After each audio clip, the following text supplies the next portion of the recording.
Fellas, let's talk facts. Your belt game can make or break your look. You can have the cleanest fit, but if your belt is cracked, stretched, or sagging, you just killed the vibe. And believe me, women notice. First impressions matter.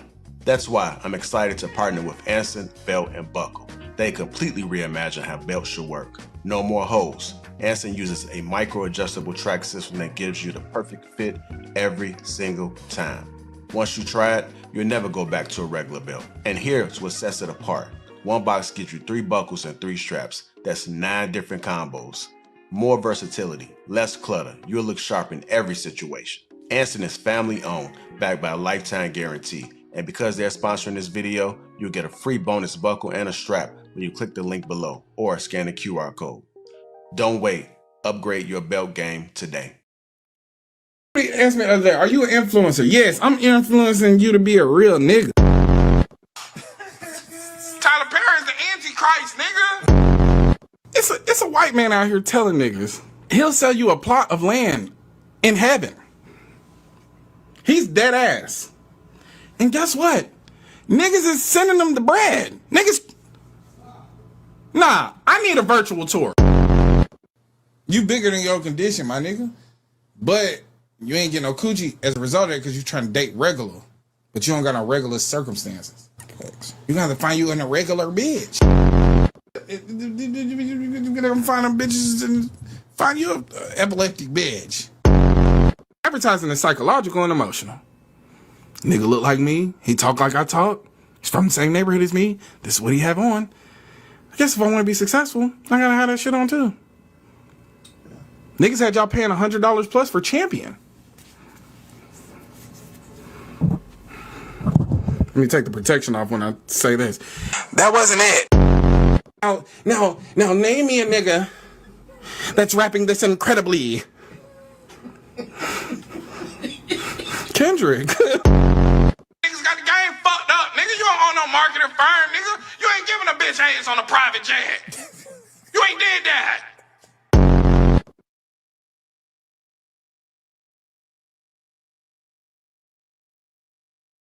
What's going on, everybody? Welcome to Lapeef Let's Talk. Let me go ahead and introduce the crew that we have for tonight. We got Mr. Trev Smooth, Miss Pearl, Miss Mono's World, DJ Hamp, Jasmine, True Table, Miss April, Boheme, and White, me, myself, Lapeef JR. Welcome to Lapeef Let's Talk. What's going on, family? How y'all doing? Good. How's everybody? What's going on, JR? How y'all doing? I heard about 2 or 3 folks. Y'all good? Yeah, man. I'm Everybody's good, straight. man. Yeah, we good. Okay.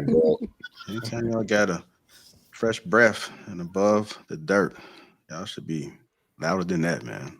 I know when y'all go to them games, y'all be loud. I know y'all be loud in the bedroom. Wow. It started too early. Right. Like, I'm he just just saying, went I right mean, in. It all depends, like the song. Okay. That all depends. All right. Let's go to get the housekeeping out the way. Shout out to the sponsor, Anson Belt and Buckle. That link is pinned to the top of the chat as well as in the description. If you guys haven't already hit the like button, also make sure you subscribe to the channel. And if you are catching this on the replay, hit the like button and also make sure you subscribe as well. What's going on, Ella? How you doing, brother? Andrew Cable is in the house. The homie 219 got Flavor 1. Bakerman. Hey Lou, what's going on? The legacy. Christopher Matthews, Therese, Wayne Goddess. I make sure you muted me between them. Here's some feedback. Fishing the Fit. Thank you guys for pulling up, pulling through. Royce, how you doing? AJ, Anna, got an excellent show ahead for you guys, man. I know we got some Black Pride people on the panel. You know, they have expressed themselves throughout these shows, and so I kind of have an idea of who they may be, but we're going to talk about the Black Card Revoked, Gatekeep the Culture. A little something different. I know y'all getting tired of talking about relationships, so we're going to talk about the culture. We're going to talk about your blackness. FBAs, this is right up in White's alley when it comes to this topic. I know you're always beefing on on X with him, man. So let's go to get this show started, man. So that guy from Grits and Podcast, he had a couple clips, man, that I came across. And so I'm going to play one of those. I think he's going to lay the context out pretty nicely. And then we're going to go ahead and have a dialogue and see how we feel about it. Cool? Yep. All right. Here we go. It's standing in the way of the power of your gratitude really being fulfilled, right? You are misplacing your gratitude. You give all of the gratitude to the blood of Jesus and his sacrifice, but our ancestors spilled their blood, sacrificed their lives, sacrificed their pride, sacrificed their dignity, and endured not only for our sake, but for the sake of your children. They had us in mind, right? And they don't get any acknowledgement. You don't acknowledge your own blood that was sacrificed. You acknowledge the sacrifice of this man. They called on him. He didn't show up. He gets all the glory. You should be glorifying your ancestors. It's literally your blood. It's in your genetic code. You might wake something up because you'll not only be glorifying yourself, you'll be glorifying the people who are the reason you're here in the first place. And I think that's one of the issues that we don't talk about as it pertains to Christianity. We get into a lot of the bag of whether he exists or not. He exists, he doesn't. Yeshua, whatever. You know, he's acknowledged as a prophet. I respect that, right? He's in Islam, he's acknowledged as a prophet. But the overarching image of Jesus in the Christian religion is of him on the cross, the sacrifice he made, the blood he shed. Huh? But what about the blood that our ancestors shed here on this land for us? For this country? Inventing in spite of, building cities, operating in the free market. Huh? The free market was good until it was a thriving black community, then they interrupted it. They was all about the free market until that happened. Shout out to Deja Sade for that. The blood you should be praising is literally coursing through your veins. It was the blood. Huh? You're taking a shot of it every month, once a month. When the last time you venerated your ancestors? When the last time you acknowledged their presence or the sacrifice that they made just to have you here? You might wake something up. That's real DNA. It's blood spilled out here right now that got your DNA in it. And we don't acknowledge it. We allow, so niggas call him a middleman to God, so I got to get Jesus out the way to get to God, right? That's what they say, right? They call him a middleman, right? That's some of the issue that people have. They feel like Jesus stands in the way of God. Why I got to talk to you? I could just go straight to the source. You could go straight to the source. The source is in you already. It's been in you your whole life. So if we want to get into a middleman conversation, you just go inward. Let's go ahead and get into it, man. Some of y'all are worshiping the blood of Jesus and not worshiping the blood of your ancestors. How we feeling about this? I'm gonna go ahead and start with True. Yeah, this is a tough one, JR, but I appreciate the pivot.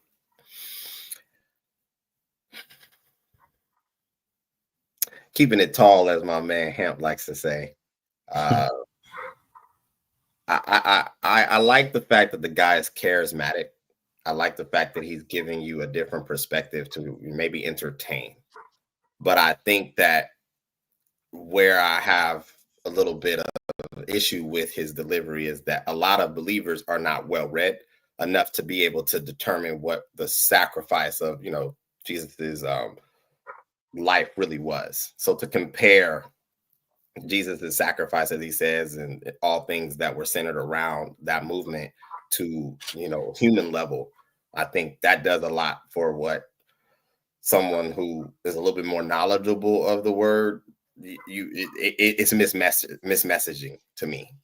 We already have very weak foundational faith in the community. And so from an entertainment perspective, it's cool, but I think it's a little bit blasphemous at the same time. There's no reason to give, as he says, credence to the sacrifice of mankind, in my opinion, and try to compare it to someone like Jesus' sacrifice, because there was a reason why that that crucifixion had to happen. And then that goes into you having to make yourself knowledgeable and read the word and understand the bridge of what that sacrifice meant. So from that standpoint, I don't really like it. I think that, maybe it's clickbaitish. It'll definitely get some, reviews. We're talking about it now. But I think he needs to be careful. And I'll land. Okay. M. White, I'm coming to you next, sir. The blood of Jesus. What about your ancestors? So my general position on religion, if it make you a better person and it's what you believe in and it's working for you, then that's good for you. When it comes to the blood of my ancestors, I can look in a book and track exactly which ancestor I will be talking about and read their familiar history and story, how they got here. And I understand specifically the sacrifice and I can relate to it because I can see, hey, this is where my family had to migrate from Arkansas to Chicago. Why? Because this racist white man did this and one of my uncles did that. Then the family moved from there. And I can keep point by point by point by point by point until I get to myself. And I know that the full history. So I do pay homage and gratitude to my ancestors. That don't mean you if you believe in God or religion that you can't respect that and do all of that. But I 100% think that they don't get represented enough. Especially one of the biggest arguments I be having with people is about how they'll take all of the trauma and all the struggle and all the things that our people survived, remove that, and then just give the credit to a whole nother group of people that we don't know, never met, can't find the link to. So yeah, like I get his point. I don't know if I'm comparing religion to that because it's kind of two different lanes as far as I'm concerned. But yeah, I definitely, I'm not worshiping my ancestors. I'm respecting, acknowledging, and appreciating all they sacrifices they made for me and anybody that's melanated. Because before the Civil Rights Act, you couldn't even come here. Like a lot of people don't realize they couldn't be in America if it wasn't for the sacrifices our ancestors, my ancestors, y'all ancestors made. And we wouldn't be here if this is why when people talk about life is hard right now, we shouldn't have babies. I'm a refrain from having kids. I'm like, our people was having kids in slavery and still pushing the bloodline forward. So just because it's inconveniencing now for whatever reason, I still think it's worth giving it a shot if you potentially can, as opposed to just making up your mind that I don't like Donald Trump, so I'm not having kids no more. Like this shit is crazy. But yeah, I digress. All right, go ahead, Miss Jasmine. I'll keep it brief because I'm one of those people, like you said, if you don't know enough about enough in scripture to defend it, then, don't go too deep. But I am a Christian and I am religious. So I do feel like I agree with what Marcus said. We should pay more homage and respect to our ancestors, but worship, I wouldn't use that word. So I feel like it is more like True was saying, clickbait for what he's trying to do. It's just like a really strong talking point to get people upset. But I do feel like I feel like people are doing it more now, though. Actually, they're looking back, they're doing their ancestry, they're finding out, their roots and maybe talking to their grandparents and finding out, where they come from directly. They may not be, going far back in time, but they're at least trying to know, their own history and stuff. And then that's completely separate from the Jesus aspect of it. So I feel like our ancestors would not have been able to even make it had it not been for their faith and stuff like that was what was keeping them going. So it's two different things. So I'm gonna just let that go. Miss April, I'm gonna come to you and then go to him. I loved what everyone already said, and I definitely agree that there has to be a separation. One, everybody doesn't believe in Jesus, right? So that's one aspect. But if you do believe in Jesus and you want to honor your ancestors, it's one thing to know where you come from. You have to know where you came from to know where you're going. But it's another thing to know who you are and whose you are. And to understand that is to then obtain that power and to entertain and to be able to understand that you have to know where that comes from. So you have to have a foundation of faith to be able to even wrap your head around that. So I do agree that you need to honor your ancestors. You need to honor where you come from, because to the point of what White said, yeah, you got to honor them because they're the ones that did lay down their blood and they did shed that. But it doesn't mean that I need to worship them and I need to put them up on a pedestal. That's not what we're doing here. When it comes to your faith is something different from that. So I'll learn. All right, go ahead, Hemp. Yeah. So I don't really know his baseline. Like he mentioned that Jesus is a prophet in the Quran. So I don't want to make an assumption. But he's also not wrong, right? Biblically speaking. From a Christian perspective, they would take what's the word I'm looking for? They would take exception with what he's saying, right? But Jesus says it all throughout when he's talking. Matthew 19, there's only good but one, and it's the Most High, right? He tell you don't praise him directly. Matthew 7, right? Revelation 19, even the angels tell you praise the Most High directly, right? So that's biblically speaking, right? So he's not off on that. I think if he reads the Bible more thoroughly, right, and he starts to look into the Torah, which is the law, the statutes, and the commandments, and then we look at the curses, those people have the same experiences that we had of what we know about slavery and etc. Right? So I think if he read it, he would understand that Jesus is the ancestors that we would be showing love to, right?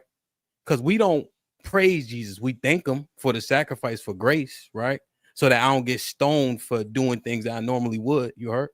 Right? So now you got grace to where don't do them things anymore. So we fuck with Jesus. We say, thank you, my nigga. We appreciate you. Right? Because he looked like us, right? But we praise the Most High at all times. That's who we give credit for. So he not off. And it's the one point is that Jesus is our ancestors. And if he read it, because I think that man is full of understanding. I think if he read it and somebody showed it to him, I think he'd be like, oh, I can see how that makes sense. You know? Gotcha. Mm-hmm. Go ahead, Miss World. So yeah, I pretty much agree with what Hamp just said. From my understanding of the Bible, Jesus is our ancestor. So our relationship to him is, to put it simply, like a big brother who came and saved you in a fight. But still, all praises, all thanks to the Father. When you get into ancestor worship, though, like we're told that the dead know nothing. So I'm not against history and understanding, okay, this is where you come from. The most acknowledging that I feel I do of my ancestors is when I'm at the doctor and they're asking me my medical history. Other than that, they're people just like I was a person. They can't give me another second of life. So why am I led to worship them? That's like making a God that I can control. And that is totally wrong. So I don't believe in the ancestor worship at all. Again, I'm not against educating yourself about history, sure. But other than that, no.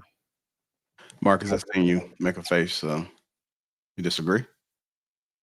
The general point you was making, right, is that you just don't praise him and worship him, right?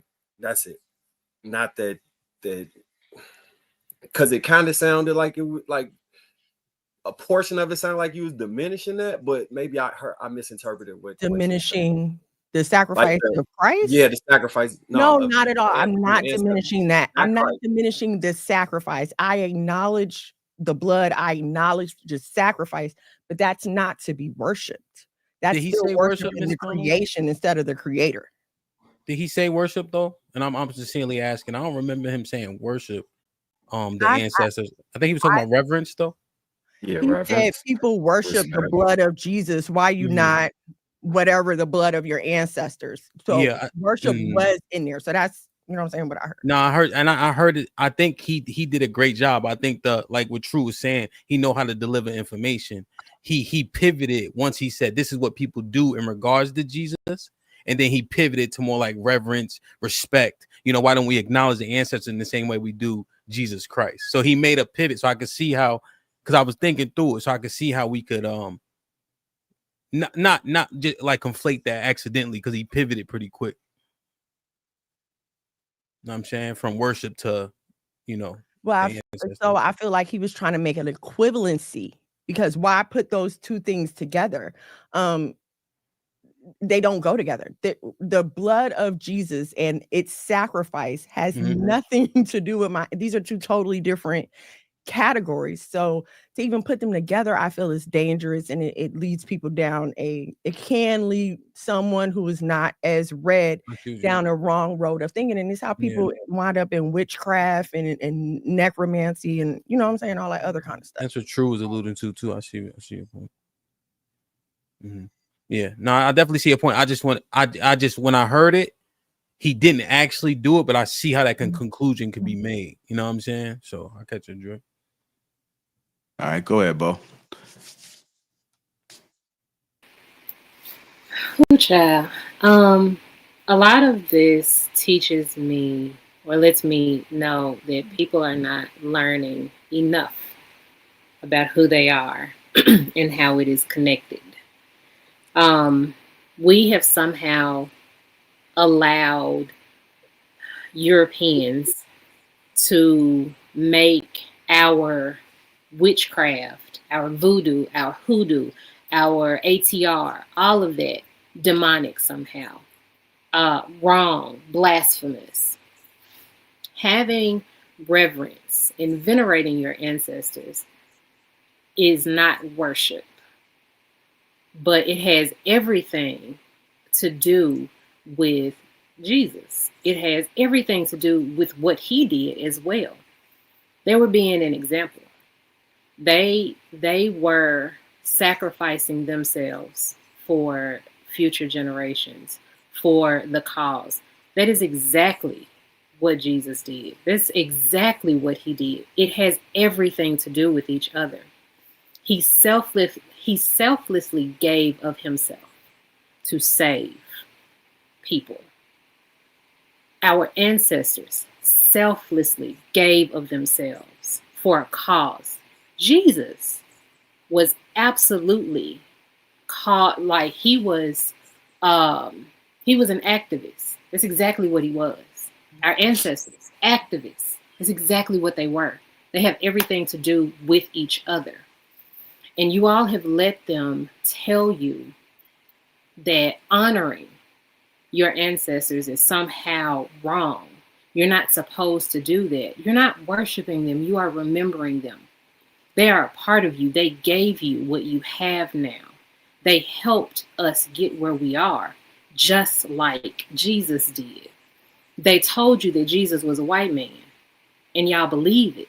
So much so that you separate Jesus and your people. And you think that they need to be on separate. They're totally different. They're not. They're the same people. They do the same thing. They help you the same way.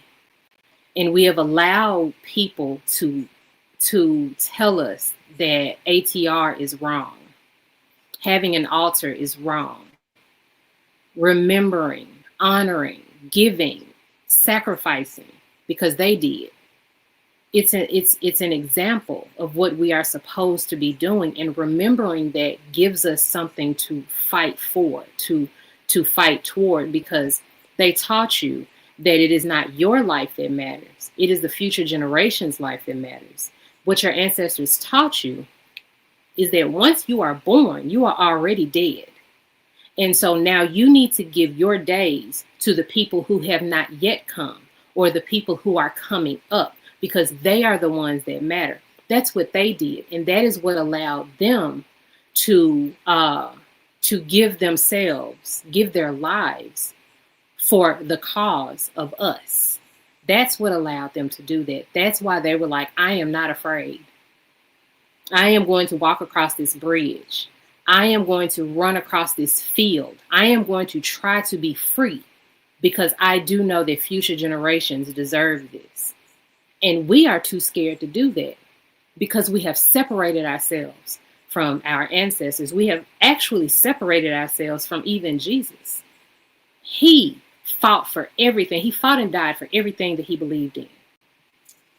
And we refuse to do that. And I think that if we start remembering who we are and remembering where we come from and honoring them, we might could get some stuff done too. That's why we are where we are, because we some weak ass people. They were not. Can I just say, I don't believe that Jesus is white. Okay, let me just start there. My beliefs do not come from what Europeans taught me. My beliefs have come from my own examination of the Bible. So anything I say to you is from my understanding of the Bible lining up with secular history. I acknowledge my ancestors. We talk about our ancestors all the time when we go through the stories of the Bible. We learn from the stories of David, Mary, Ruth.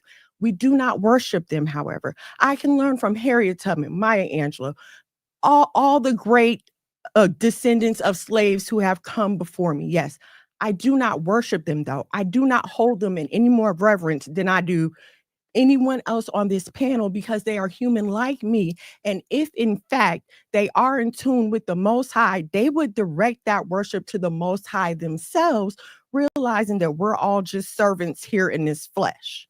So I don't understand how come you feel like, because I don't believe in hoodoo, voodoo, or ATR, I think you called it, that automatically means I have a American European understanding of Christ, when that's not true at all. Miss Manos, what color is he? That's the key. I believe if he was alive today, he would be identified as a black man. We would call him an American descendant of slaves if he was alive today. Okay. All right, let's go ahead and get Trev and Pearl in there.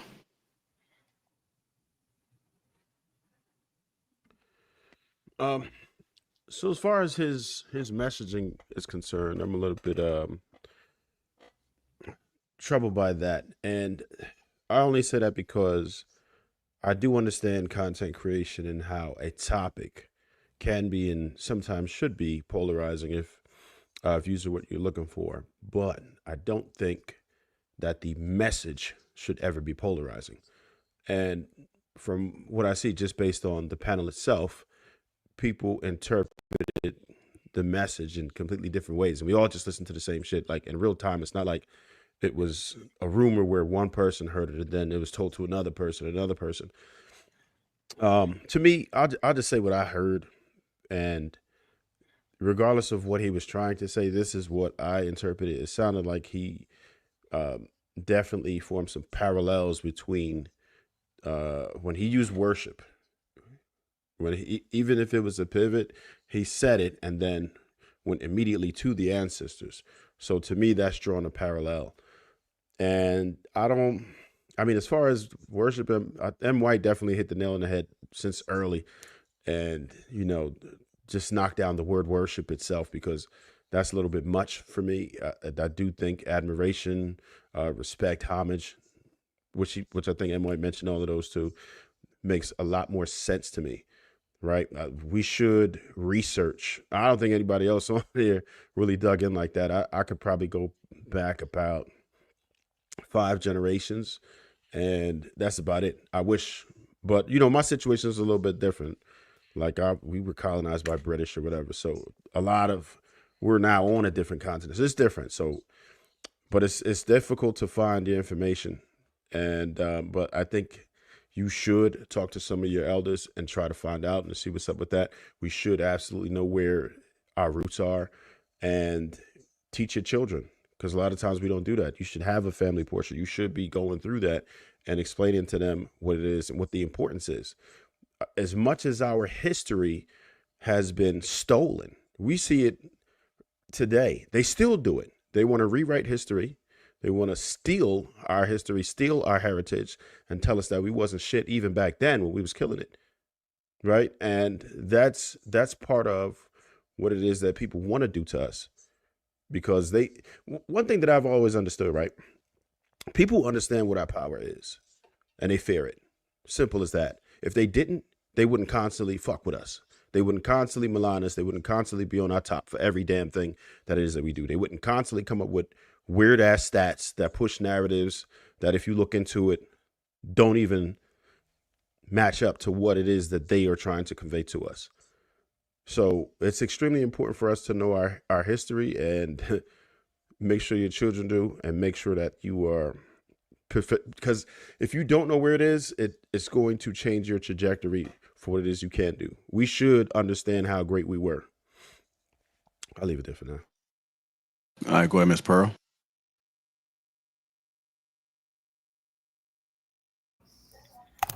Okay, so there is a lot going on between the video and what everybody else has been saying. I'm just gonna give my takeaways and land what I took away from the video and what I'm taking away from the conversation that we're having right now is that there's a dissociation.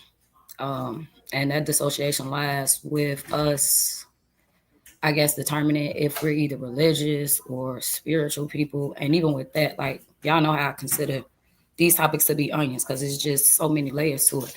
But I think what Bo was trying to explain to us that, and it's Trev as well, it's important for us to know our history. Sometimes we are fed regurgitated knowledge and we don't know what systems we're necessarily acclimated to because that's all you know until you learn from other people, and then you're able to differentiate or analyze better like where you fall. But if you only know one side or you only been taught just one type of thing, you're not as well rounded as you may think that you are. You may be open, and maybe that's why sometimes when people are having these conversations, you're resisting because maybe there's something that is, I don't know, maybe it's triggering you or you just are completely against it.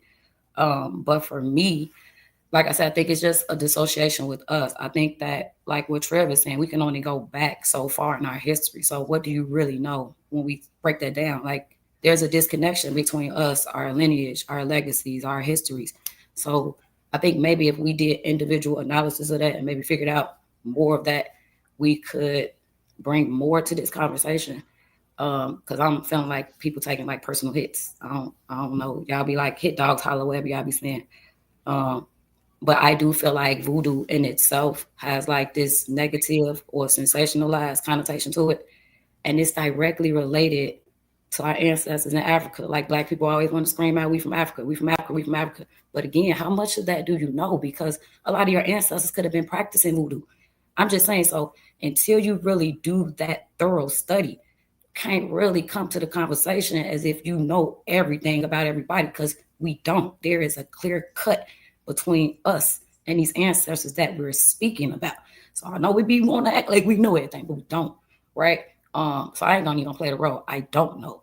All I know is like my grandmother on my mother and my father's side. I never even met my great grandmothers. I saw a picture. That was literally like 10 years ago. So my legacy and my lineage is out there and it's up there. Like I'm still learning, and I'm literally 40 years old. So I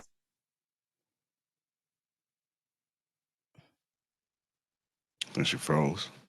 Can I jump in real quick? Yeah, before you do, let me put up. So this is, he pinned this comment under the video.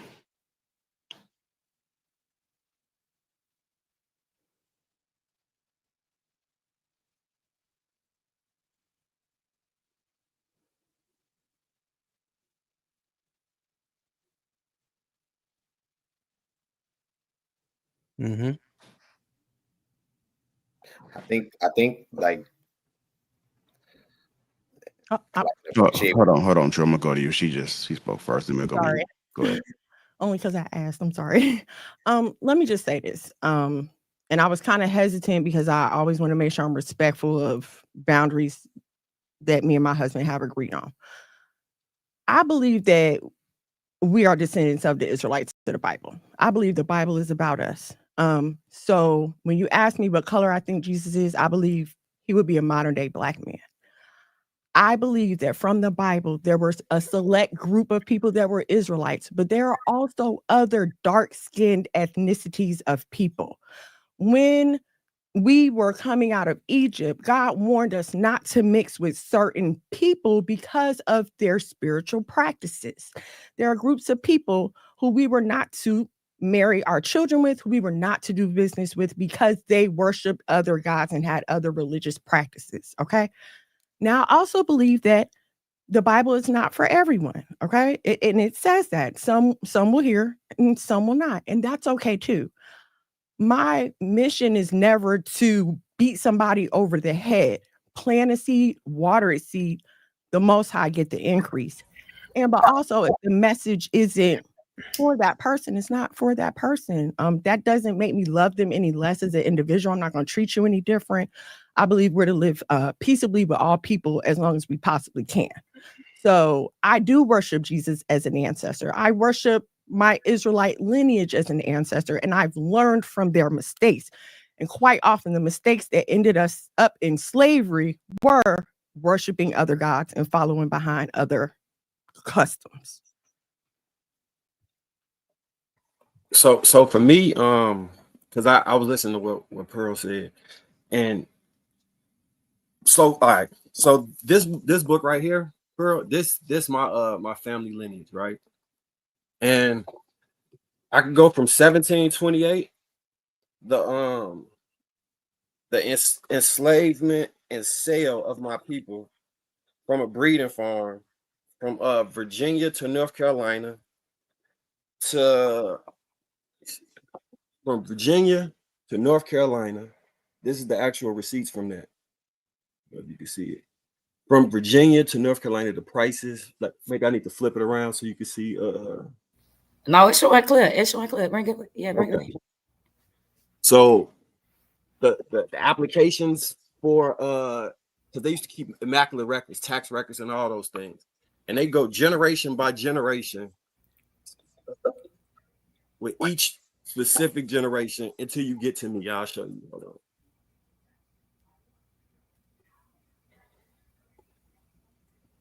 That's my father right there, Marvin. Until you get to me. So for me, I think like the title FBA for me is perfect because I'm into the 1700s, and as far back as I can go, the only thing I can find as a classification is Black, Negro, or colored. So we was indigenous, it's possible. Though we potentially could have came from Africa, it's possible. We are the Hebrews, like all of that to me makes sense because we so many different people that became one people coming out of that funnel of 1860. So everybody lineage or familiar history to me seems like it's very plausible because it would be different. We're not like one group of people that stayed in one landmass by ourselves without any other group integrating in. So when I look at that, it's that 1860 funnel. We come out of there and we become classified from Aboriginal, from from whatever to Negro and color, and that's the only thing I care about. I'm as far back as I can go in written historic, with the records. Now, if I get further and I find something else out, then yeah, I'll rep that. But that's why I say something like, I can't prove that I'm from Africa. I can't prove that I'm indigenous. Only thing I can prove is what I can prove at this point, and that's good enough for me. I ain't gonna. I'm gonna get True in, and Marcus, we can't really see you too, just so you know. Right. Okay. Yeah. Go ahead, True. Yeah. Now this is a great conversation because I always like being amongst people who have different perspectives. And since we're playing or giving feedback from the original video, I do think that it is extremely important that there is a definitive difference between us as normal people in the sense of the acknowledgement of whom you come from a biological, humanistic level. Perfect. I don't think that it's, superstitious to understand that we were birthed from women. There was a connection at some point, and then it produced life. I think it's very dangerous when we try to take all humans and then we highlight, because you can correct me if I'm wrong, what makes one person's hue different, me being a chocolate man, and then maybe Pearl being a little bit on the lighter side, it's just pure melanin and biological tracing of mixing, right? And I don't know why we personally put so much emphasis into that, because that's not so much a spiritual thing, nor does it depict growth, talent, or any of those things. We all are humans on a level that at the food chain mammal level, we are at the top.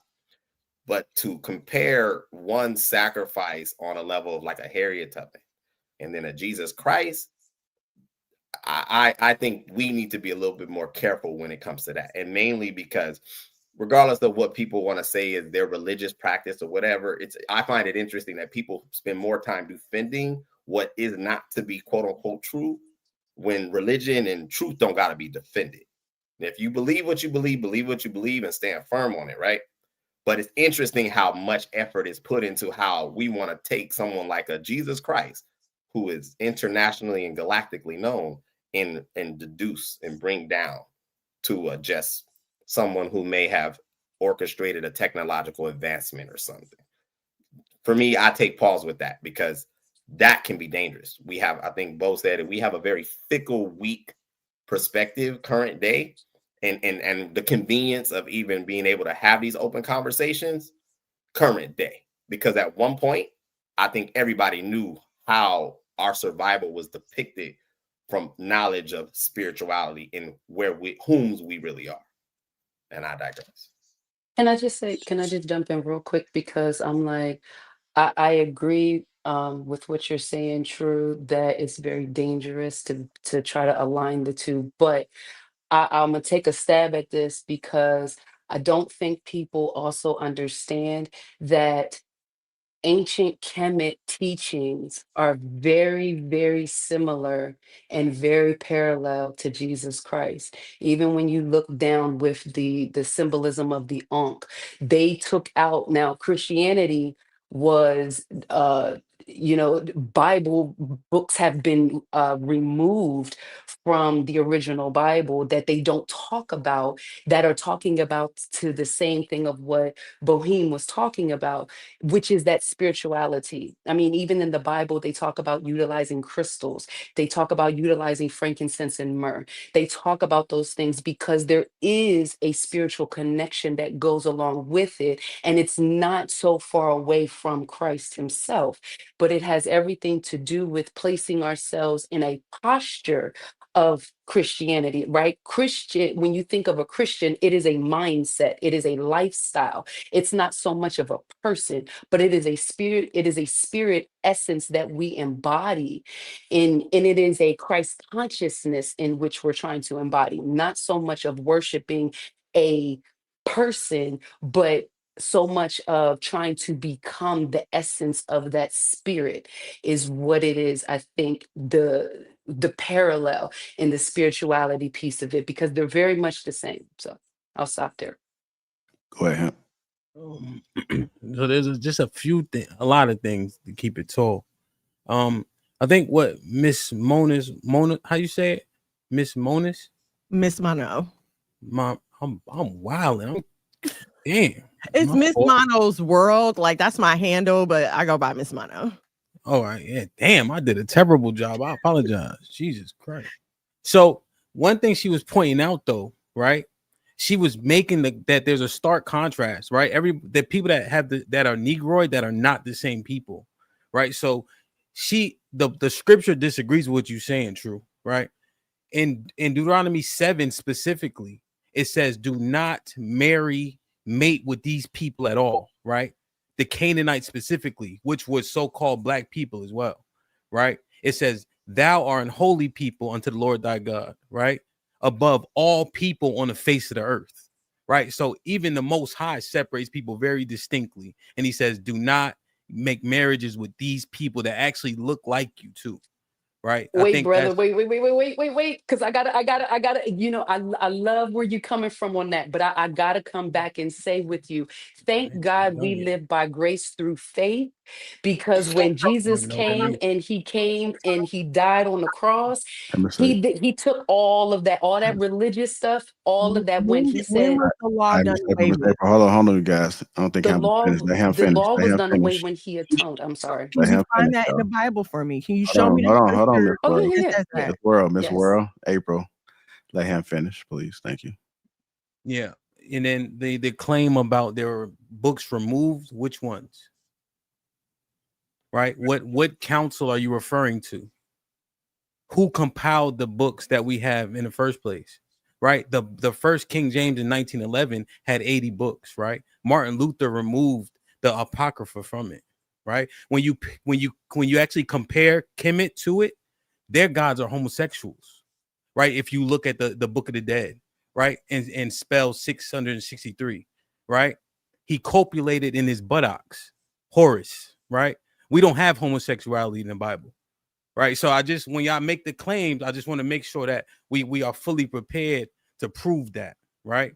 I think people often mention the book of Enoch as an example, right? But the book of Enoch is never mentioned. When Jude mentions Enoch, he says what Enoch says. He never says as it is written, you know? So we're trying to say that these things were there or not there. I just need somebody to prove that. To my understanding, just to respond to what you were saying. Sure. I understand it. The separation of tribes, the separation of practices, especially if you're talking about under the cloak of marriage, God is very serious about marriage because it is a spiritual combination. We can agree there, right? We can agree there, right? Okay. Yeah. Okay. So from that perspective, I understand. What I was arguing was from what I gather when God created humans, mankind, from that basis alone, biologically, we're not different. I'm saying from an earthly existence, from a biological existence. And so what I notice is that we try to separate ourselves based on something as simple as melanin. That's what I've noticed. And that seems to be more of a human condition, because from what I understand, there's no particular group of people on this planet that we can witness that are doing anything inhuman in a sense of maybe superficial powers, or maybe one has a wing or doesn't. Like, I have never observed nor seen that. So I don't get where we try to highlight the superiority or maybe the lack thereof from a human level. God himself never has, and from what I've read and studied, never seen him disassociate each group of humans when he created mankind. So that's where this is why the edification is important, right? So Second Ezra 6:54, right? He literally calls the other nations like spit, right? He likens them to that, like spit that drops from your mouth. You can, and I'm giving y'all the book, chapter, verse, so y'all can go look this up. Second Ezra 6, jump to verse 54, right? The other nations are like spit to the Most High, right? From what perspective, though? Just read it. That's what I want you to do. I want you to go ahead and just look it up and read it, right? Because he's just telling you about who his people are specifically, right? Even when you rewind and you go to Ham, Shem, and Japheth, you know, Noah's three sons. Genesis 9:25, he says, "Blessed be the Lord God of Shem." He don't even acknowledge Ham and Japheth. Even there, people are starting to get dichotomy, right? Like you about to pinpoint who he's the Lord God of, right? So it starts from way back. All this, everybody, just everything. You just can't prove that with the Bible specifically. Yeah, well, I guess that's where we're missing each other. This part, true. My bad. I love you first and foremost. For sure. But you ain't telling me you love me when I just first seen you. You know I'm sensitive. Man, come on, brother. You know, nothing but love. So I wanted to say this, right? Just because it was another thing that Miss Mona had mentioned, right? But she didn't expound on it, right? The law speaks against witchcraft, enchanters, what's the other, wizards, you know? So I'm not sure the derivative of voodoo and all that, but you just don't see the people in the Bible practicing those type of things. Now they do burn certain things when they giving honor to the Most High in the temple specifically, but now that the temple destroyed, you don't see those things happening, right? So if you read Deuteronomy 18, you'll look at that, and then Paul reiterates it in Galatians 5. I'm just giving y'all the books so y'all can really go look this up. I'm not just saying it, you know what I mean?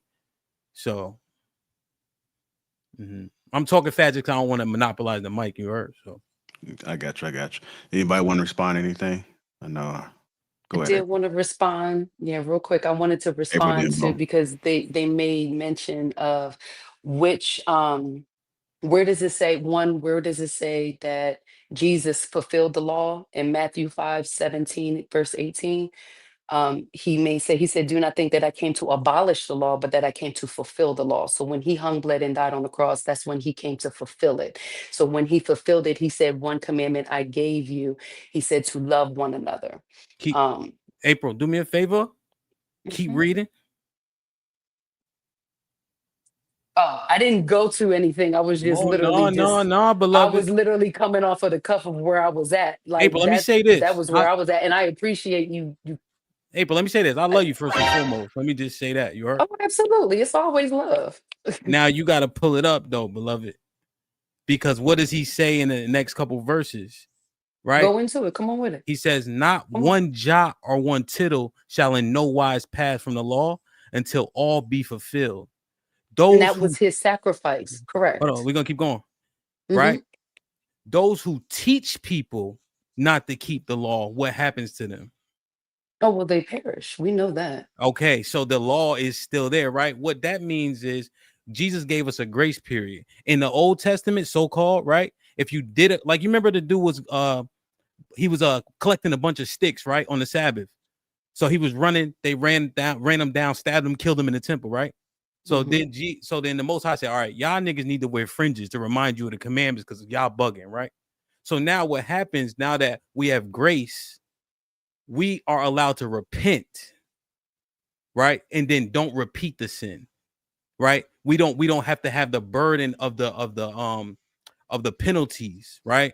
But you can't just willfully sin either, you see? So Jesus came to give us grace. So we got a second chance, but we don't just get to abuse it. But he didn't, that's why there's still sin, right? Because sin is the law. I agree with you 100%. Yes. Right. Talk your shit then. So, I want us to be very careful speaking about things that we don't know anything about. Yes, the Bible does reference witchcraft, but you all don't know anything about your ancestors' witchcraft. And you all take the European definition of what it is, of how it's practiced. You all don't know anything about Vodun and Juju and all of those things. Y'all don't know enough about it. You don't know that your ancestors, your great-grandmothers, your great-great-grandmothers, and before hid all of that inside of Christianity because they were forced this religion. They were forced to go to church. They were forced to preach this word when they were in slavery, when they were in captivity, to keep them in captivity. They were forced to do that.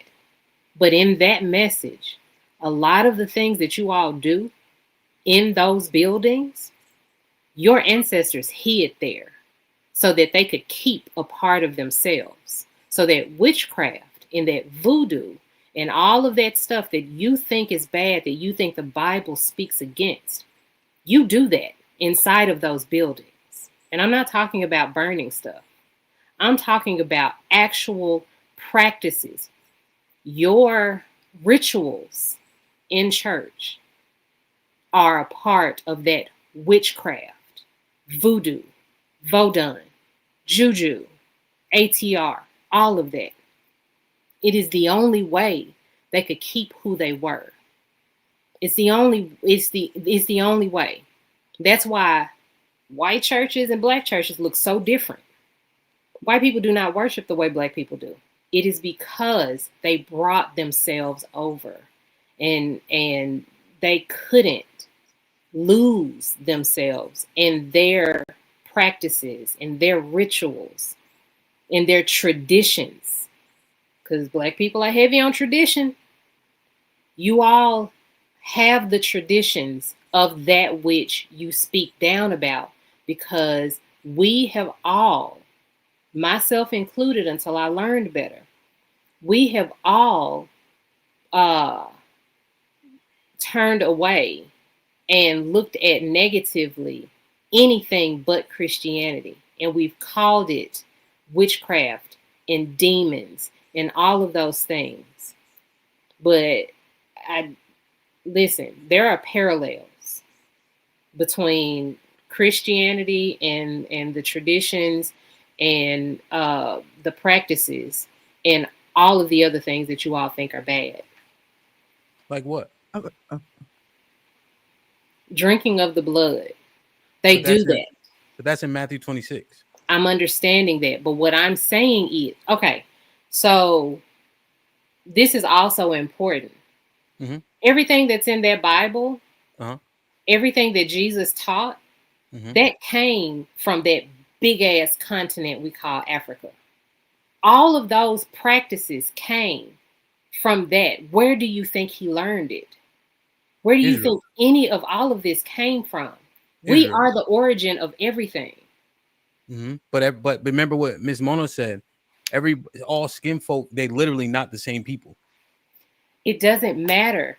If you know anything about West African religion, because most of us came from West Africa. Most of us have our origins in West Africa. Why you say that? So why do I say? Because that's true. Well, that's there the are thing, a right? lot. That's the thing, right? I'm just interjecting, right? Because we talking about the Bible, so then it gets a little deeper, right? So if you read the book of 2nd Esdras, right, chapter 13, you realize that black people came over here to the fourth part of the earth, right? Way before them crack. Oh, sorry, JR, my bad. before the people from the Caucasus Mountains. I understand that as well. No. You know what I'm saying? I know. Listen, it gets much deeper than this.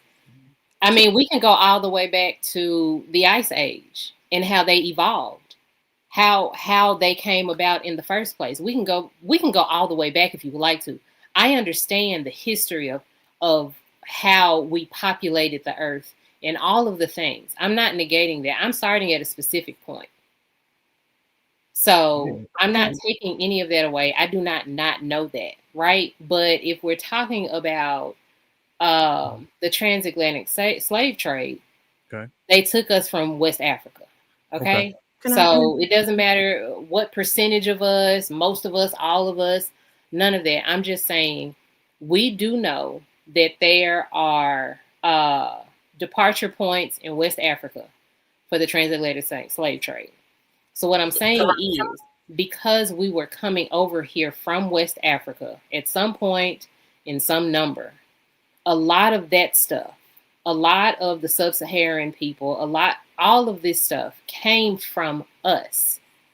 The religions are heavily influenced by us in the continent. We bleed everywhere. Everything is us, is what I'm saying. Ms. Mono. I think the problem is we assume that every Black person who's a Bible believer subscribes to American Christianity. I don't go to church. I don't attend American churches. I grew up in Black church. I'm familiar with these rites and passages, but coming into the knowledge that I was an Israelite caused me to say, I can't get with this no more because it's not what the Bible says. I follow the feast in the Bible. We celebrate Passover. We celebrate Feast of Dedication. We do our Feast of Tabernacles. I'm not celebrating Christmas. I don't hang a Christmas tree in my house. We don't do Halloween. I do not participate in anything that the Bible lists as going against the Most High. As far as all of us being from West Africa, yes, that may have been where we deported from. But if you look in the Bible, Abraham was actually from present day Mesopotamia. And Abraham is the present beginning of our Israelite ancestry. And if we want to go to the beginning, when Adam and Eve were created, they weren't the only two people in the world. There were other people in the world. These people were just singled out by our God to carry on his lineage. Eve didn't eat an apple. She participated in sin from other groups of people.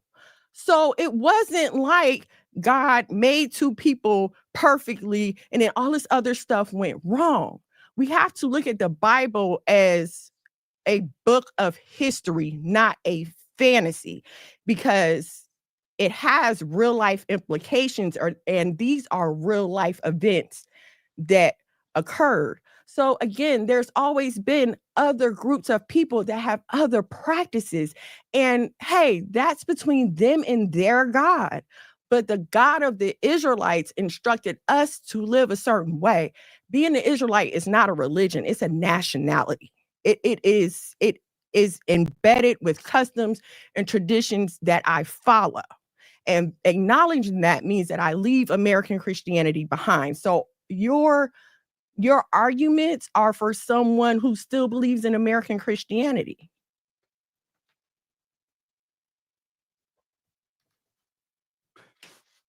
We going deep tonight, huh?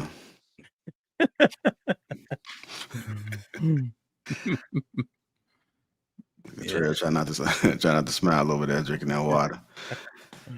Anybody else want to respond? Anybody? I think Hamp had more to say. Or you letting them up. I thought you was gonna address some things, but let me just say that I'm not talking about anybody in particular. I'm talking about the way we have all been indoctrinated. All of us, the media influences how we believe. Everything. This is a widely practiced thing in the United States. And when I am speaking on being influenced by Europeans and believing what they say, that's just a thing. All of us have had to unlearn and relearn things because all of us were not taught where we came from birth. And because I come from grandparents who went to CME church, and Jesus' picture was white, and I'm speaking in general. I'm not talking about anybody here in particular, but I'm just saying how people have been taught the wrong things. We believe the wrong things. And maybe not even the wrong things, but incomplete things as well. I just want us to understand that there are too many parallels. There's a lot of stuff from us that are being left out that we don't know. And I don't want us to discard, and I don't want us to say, well, that's a bad thing, especially if we don't even know anything about it, because a lot of us are not being taught about these things. Bo, do you hold slavery against the collective group of people? Huh? Do you hold slavery against the collective group of people?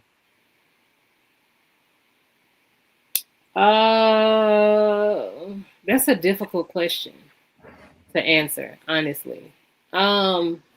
Short answer, sure, why not?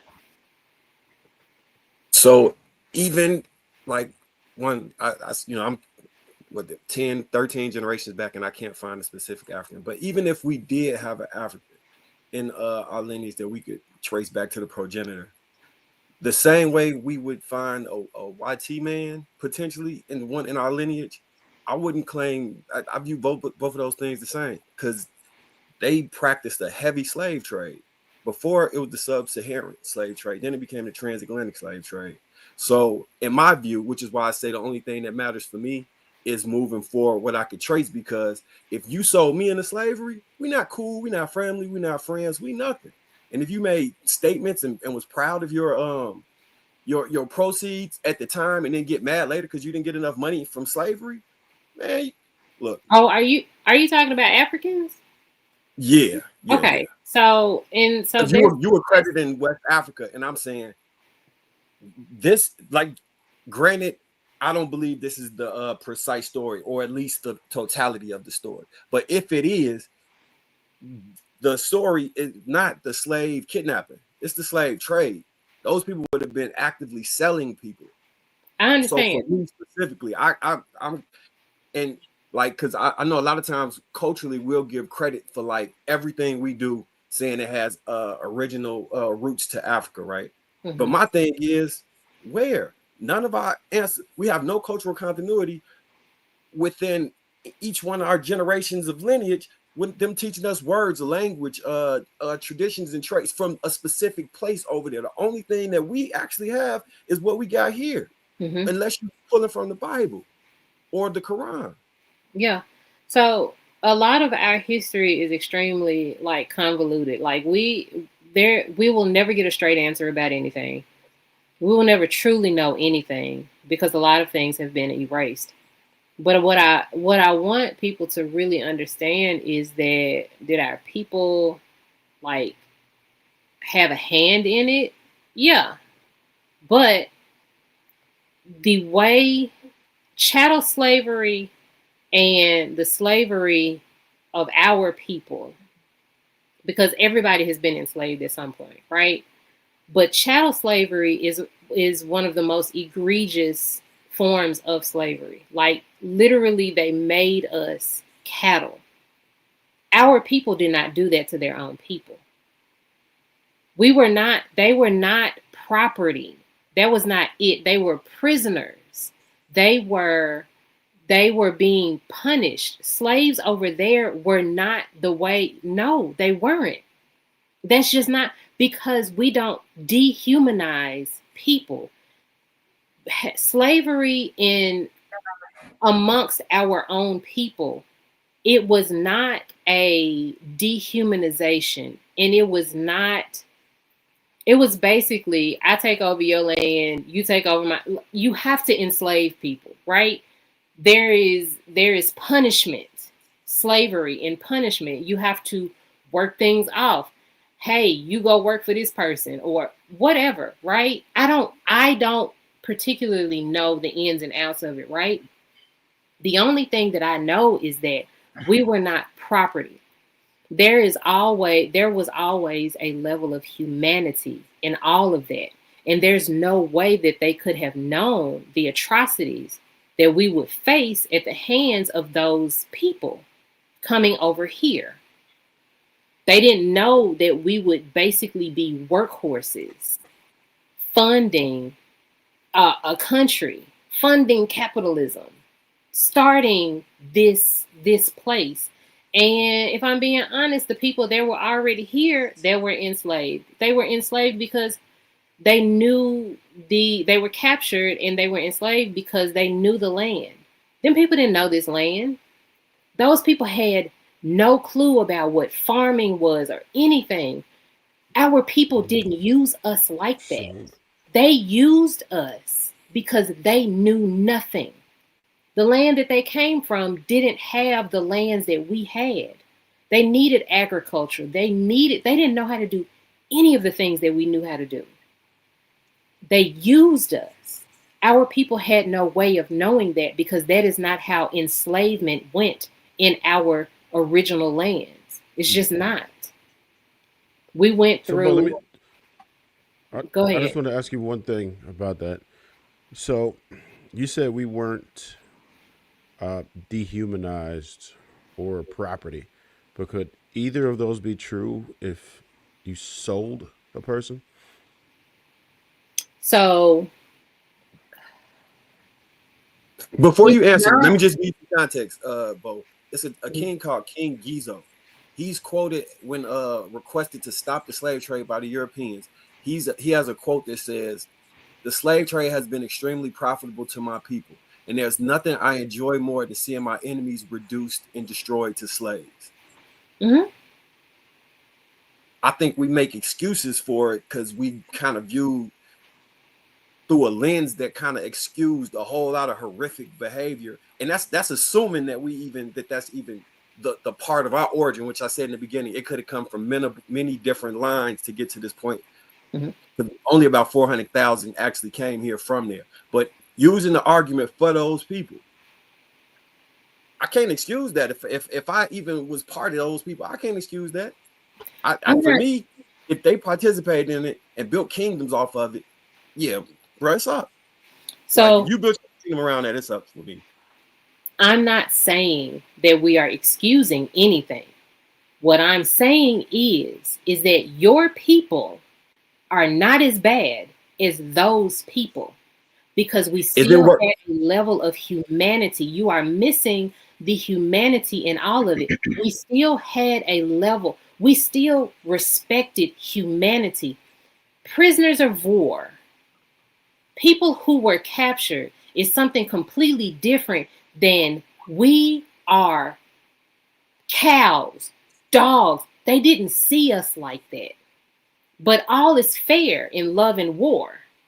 And when you're talking about prisoners, there's just some things that happened back then. This is something that has happened for millennia. It's something that happened when the African dynasties and Chinese dynasties were switching back and forth. China took over Africa. Our dynasties took over China, and they were back and forth for centuries.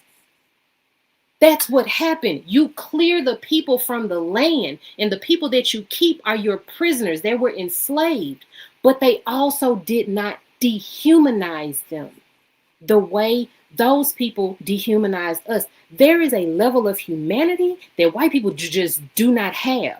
They cannot connect with humanity the way we can. They can't connect to the earth the way we can. So they don't treat us the way we treat us. There's still a level of humanity. And also, if you don't understand that, perfectly fine. We can agree to disagree. But it is what it is. I don't know what to tell you. All right, let's make sure we get some other folks in that too. Anybody wanted to respond? No, Hamp, I know you was Mark wanted to get a little bit more from you. I'm just kind of lit because I think there's a slight pivot from the Abrahamic text. So as long as everybody leave it alone, then I'll leave them alone. But when they start mentioning the Bible, shit gets shaky. You know what I'm saying? So it sounds like we moved on. So I'm gonna chill, you heard? You know what I mean? Just in case I see Bo looking up and down and shit. Don't you know what I mean? All right. but nah, just I'm just listening. Yeah, we kind of pivoted just because you know one thing, right? When you're reading the Bible thoroughly, like it tells you about all this stuff. Isaiah 14, Isaiah 61, it lets you know about slavery, taking them, bringing to your place, you'll possess them, right? And they will serve you. So all that happens. It also says in the Bible, Leviticus 22, right? You're not supposed to enslave an Israelite, right? There's a heavy cost for that. You know what I mean? But there was a reason why we weren't supposed to join with those people, right? I just see too much stuff that we see in those countries, right? When they go into war, child soldiers and all that, right? Killing, destruction, even circumcising women. That shit is pretty profane to me. You know what I mean? So there's a level of a lot of that. We see a lot of unbecoming behavior. You know what I mean? But I agree, Bo. Also, biblically speaking, there is no more profane person in the earth than the so-called white man. So Yeah, I'm not arguing that point here. I know you wasn't. I just want to acknowledge. I know you wasn't though. Yeah. You was differentiating those people. Doing what to who? Yeah. So what do we do with the information that we have? Like, because clearly, from what I gather from all of us being somewhat well read or informed, there's choppiness of our historical text because none of us were alive, and there's no archives that are solid and concrete to be able to pinpoint the exact, events that occurred. But current day, what we do know, what we do have, what do we do with that information? Do we have an opportunity to take what we do know and formulate, stronger customs or implement some level of direction? That will be my question to the panel, to the people. Right. I initially stated why I see FBA is the way forward for the people of the lineage, right?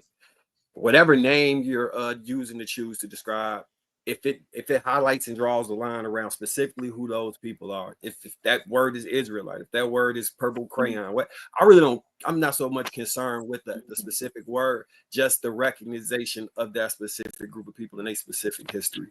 And as far as tracking it go, I think I'm in 1728. Somebody can provide me some actual proof that they can go back further than that, and it attaches to me, then I'll turn my ideology to incorporating that the moment they do that. But moving forward, I kind of already have a understanding of how I'm like, they said don't enslave Israelite. I agree. That would be my whole sentiment. I agree. Like, and if you did, then the punishment should befall you, whatever that punishment is. And I pray it be 1,000 times worse than what you thought it was gonna be. Yeah. Illa was goody. It was good, bro. How y'all doing tonight? We're doing all right, man. You was in the chat, you know what I mean? I'm just trying to hit with you. I was in there earlier. Yeah, I see you earlier. And I dipped off, you know what I'm saying? I had to get some dinner, whatever. So I don't know where the conversation is quite at now, so I want to come back and rehash because y'all probably done came to a conclusion. But I heard some things earlier that was kind of like, but I don't want to The be a dismissal of so slavery. I'm just gonna go with the flow. I'm just gonna go with the flow. Nah, you talking about the dismissal of slavery? Knows a lot of stuff. I mean, it's just Bo, you was wild. I didn't You I didn't hear what was said specifically. I from Bo, but my thing is this. Me personally, like this is a piece to everybody on the panel. I'm not trying to offend nobody. You know what I'm saying? If you take offense to what I'm saying, I'm apologizing now. I was born and raised in the church. Like I think everybody and their mama was, I wasn't really given a choice. No one, it was standard issue. It was like getting a pencil and a notebook to go to school. So it's not radical to be a Christian. It's kind of secular. It's really normal. So when I be hearing people talk about religion so adamantly and so fearfully, when people don't agree, they don't believe, or they have a different understanding that goes beyond that, it really bothers me to hear people, especially men, push back so much on that. Because unbeknownst to a lot of people, these religious texts, they may refer to history, but it's not history. And our people skip history and go straight to the mystery. The Bible even tell you can't be too heavenly till you know earthly good. So I just wish our people would just be a little more studious on actual documented history, because we never could prove everything. I heard Trey just say True just say that, like, there's no way we could pinpoint every location, and that's true. But I hear a lot of Christians always use that conveniently when it comes to information outside of their parameter. But when it comes to the Bible, it's like, no, this is it. As soon as you say, well, hey, brother, hey, sister, I have this book or I read this, it was like, well, you never know what's what. It's very disingenuous. And I feel like for us to move forward, we need to move beyond belief, because your beliefs don't matter. What matters is you hungry and I'm hungry. You got kids, I got kids. I want love, I want appreciation. You want love and appreciation. You want respect, I want respect. I need water, you need water. We got to start there, because we're going to be here all day with beliefs, because motherfuckers ain't going to change what they believe, man. Like, I don't, like, I'm over it. Like, I got plenty of books and body of work to just dispel a lot of people's beliefs in seconds, but that's not what, it ain't about me. We need to get beyond our beliefs and deal with our necessities, and that's what's going to bring us together. Then the common bonds of survival and being resourceful. We be so caught up, like, I don't need you. A lot of us disqualify other people based on these trivial beliefs. I've met good men and good women and be like, I like this guy, I like this girl, but she don't want to go to church. So the fuck what? Does she treat you well? Is she respectful to you? Do they have a proper diet? Do they speak with the proper vernacular? Do they know how to carry themselves in a business situation? Do they know how to carry themselves when you're with your family? Do they know how to carry themselves when you're outside? Do they know how to walk with you as a woman? Do they know how to talk to you? Are they confident? Do they check those fucking boxes? Excuse my language. If they do, then you need to be with them. We be letting, whether I say Hokomo Shando on Sunday does not have any bearing on my character or my development as a man. And I would love for our men and women to be able to move beyond that, because we want so much energy and so much control over our women, but we still have the limited minds of people who wasn't allowed to read. You're in 2025. I don't care that your grandma was Christian and yeah, they was.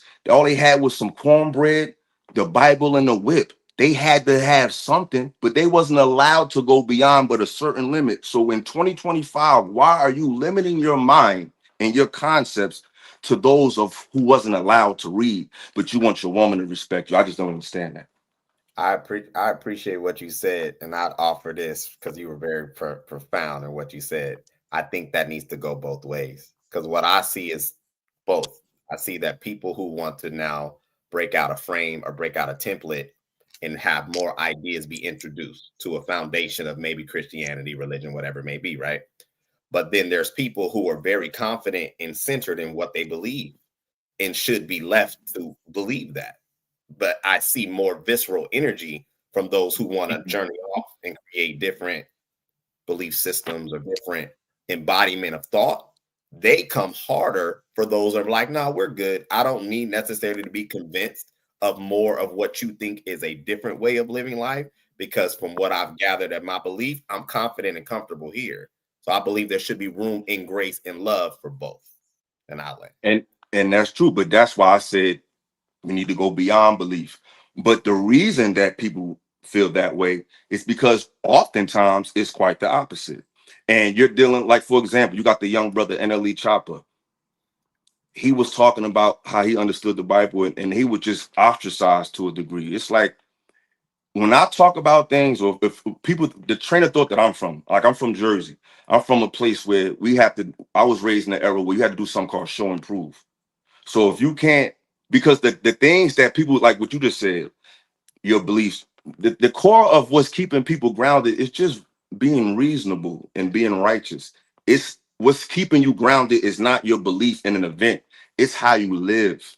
Because I can believe in something, but if I don't live it, what does it mean? Like, faith without works is dead. That's why a lot of people get lost, because a lot of women and men will bypass the good person. But then somebody say, I've literally been with women in my lifetime, right? And it was getting a little heated, you know what I'm saying? Or getting a little, like, she was getting very comfortable with me. And she said, I just want to talk to you, because we never talk. I said, what's up, baby? I'm really trying to connect to God, and like I really need a man that, a man of God. Like, and it's like, you about to do something that's ungodly, but you need to check the box that I'm gonna go to church with you. This has nothing to do with living. This is about comfort and mental enslavement. Because if a person's a good person, they're a good person. And most people who are religious is because they're sticking to good principles. But religious people think that good principles were created by religion, and it wasn't. Religion just also added good principles to it. Living right is living right. The concept is peace. Jesus was the Prince of Peace. Islam means peace. Muslims say Assalamu alaikum. The Ethiopians say salam. The Jews say shalom. They're all saying what? Peace. Yeah. Peace is the journey. I mean, peace is the destination. How you get there? If you get there through Christianity, great. If you get there through martial arts, great. It's a lot of ways you can get to peace. But Christianity has a specific historical relationship with us that in large part was negative, because the concept of peace is on its own. Religion speaks on behalf of peace, but peace just is. So the institution of Christianity has a negative connotation on how it affected our people, and history proves that regardless of what our people want to say, Christianity comes from a specific place. Because we love to bring up the Ethiopians, but the Ethiopians read a book that Christians don't read. They not reading the book of Enoch. They're not reading none of that. They're reading James, John, and all of that. So they love to bring up the Ethiopians to prove that Christians was black. Cool, but that's not the book you're reading. You're reading the King James Version. You're reading the book that was given to you by the Pope. And when you study history, Christianity was literally used to convert people to slavery. Wait, are we gonna jump into some super chats real quick? No. Amp need to respond. He needs to respond. Go ahead. Yeah, if you ever hear me say believe, that means I'm unsure of a thing, right? When I'm talking about the Bible specifically, I know, right? You have to use the correct language. Now, I think there is a conflation with Christianity and the Bible. Those things are totally separate. The Bible is not a religious book, right? It's a book of law, statutes, and commandments, right? With stories, history, archaeology, and prophecy to confirm those things, right? And so there is a conflation there. People get it confused, right? So I do agree with you there, right? But the dogma of Christianity has led people astray. I do agree there. Now, when you say the Pope regarding the King James, what do you mean by that? Because the King James was compiled by 47 Hebrew and Greek scholars, right? And the Hebrews actually look like us, right? And so they took the Dead Sea Scrolls, the Greek Septuagint, the Textus Receptus, and the Codex Atticus, and they compiled it, right? They translated it. When you see italicized words in the King James, those words were added to make the sentence complete. And then it was then sent to a council of 12, right, to make sure they kind of drummed it down. And then a council of 4 will look at the rest when they couldn't agree. So which Bible are you talking about? Like what Martin Luther did, or are you talking about the first 80 books? I'm talking about the concept. You can pick whichever one you want because there's it's Protestant, there's a whole bunch of sects of Christianity. Yeah, the Pope is Catholic, so I know, but that's the daddy. That's the tree, but then you got leaves.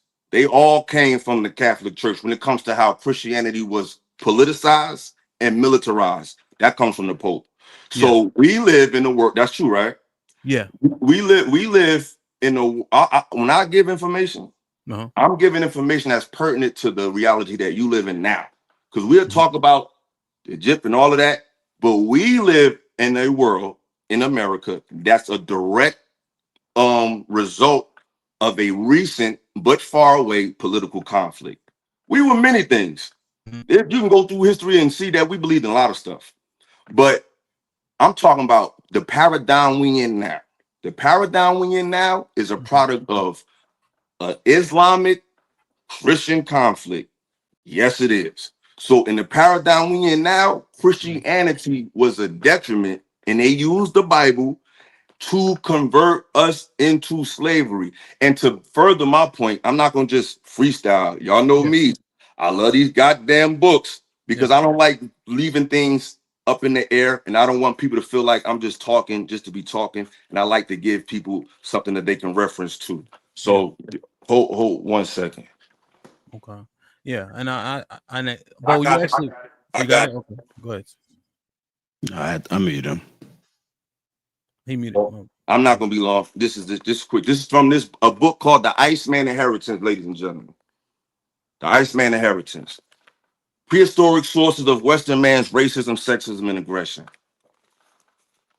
They said European interests in formalizing the concept of race dates back to the early part of the 18th century. Dr. Montague maintained the development of the idea of race may be traced with some justifications back to scholastic naturalization of Aristotle's doctrine of predictable genius species, difference, property, and accident. In the year 1457, a council of cardinals met in Holland and sanctioned as a righteous and progressive idea the enslavement of Africans for the purpose of their conversion to Christianity and to be exploited in the labor market as chattel property.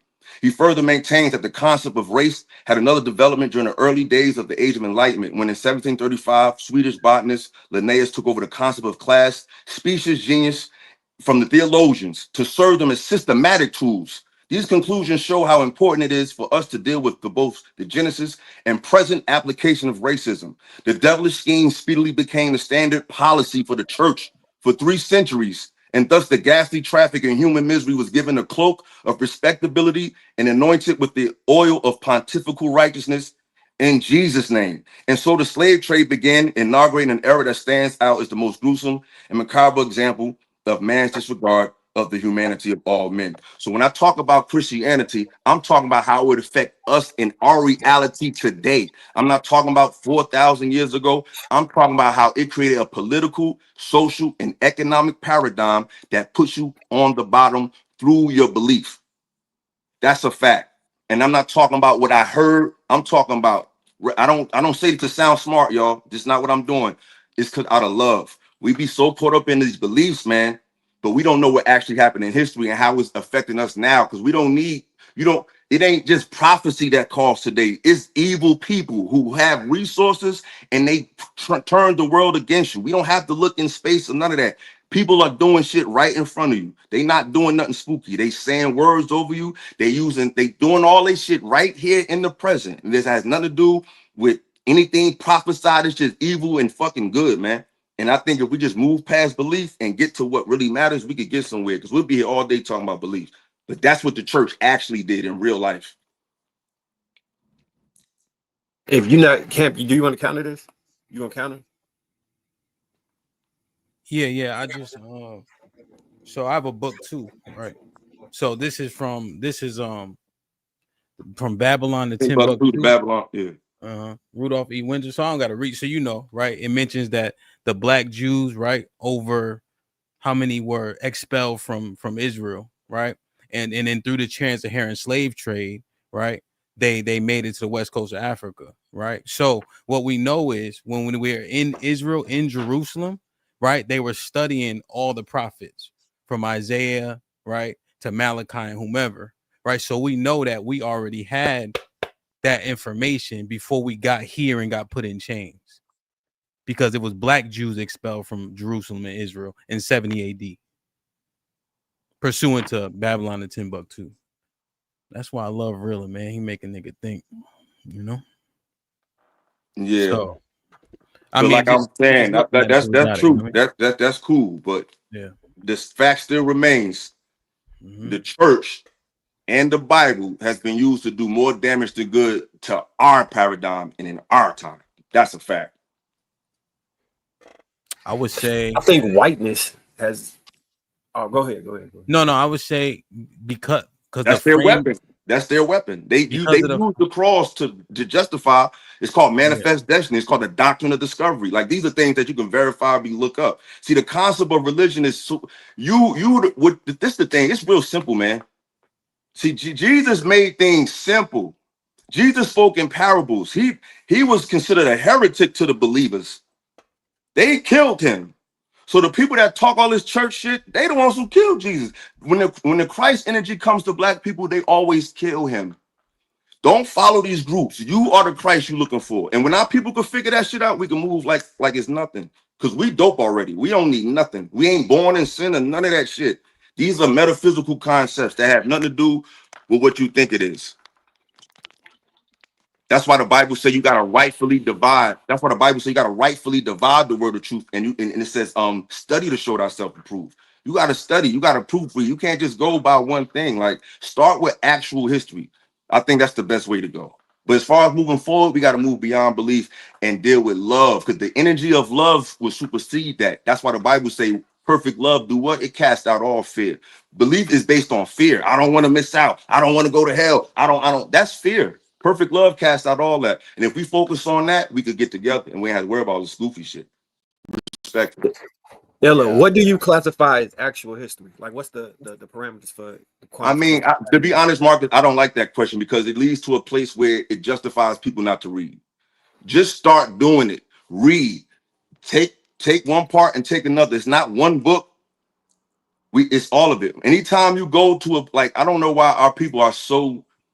They got us real good, man. And Mark, you know, you my man. We talk. I love you, but they got us so good because we are so scared of structure. The European did a good job on this because he made us scared. We associate structure and literature with white people shit. Subconsciously, we do that. So anytime things start to get structured, we think of white folks, and we start thinking about reading. We think, well, what a white man wrote that. It's like you gotta start somewhere. You have to read.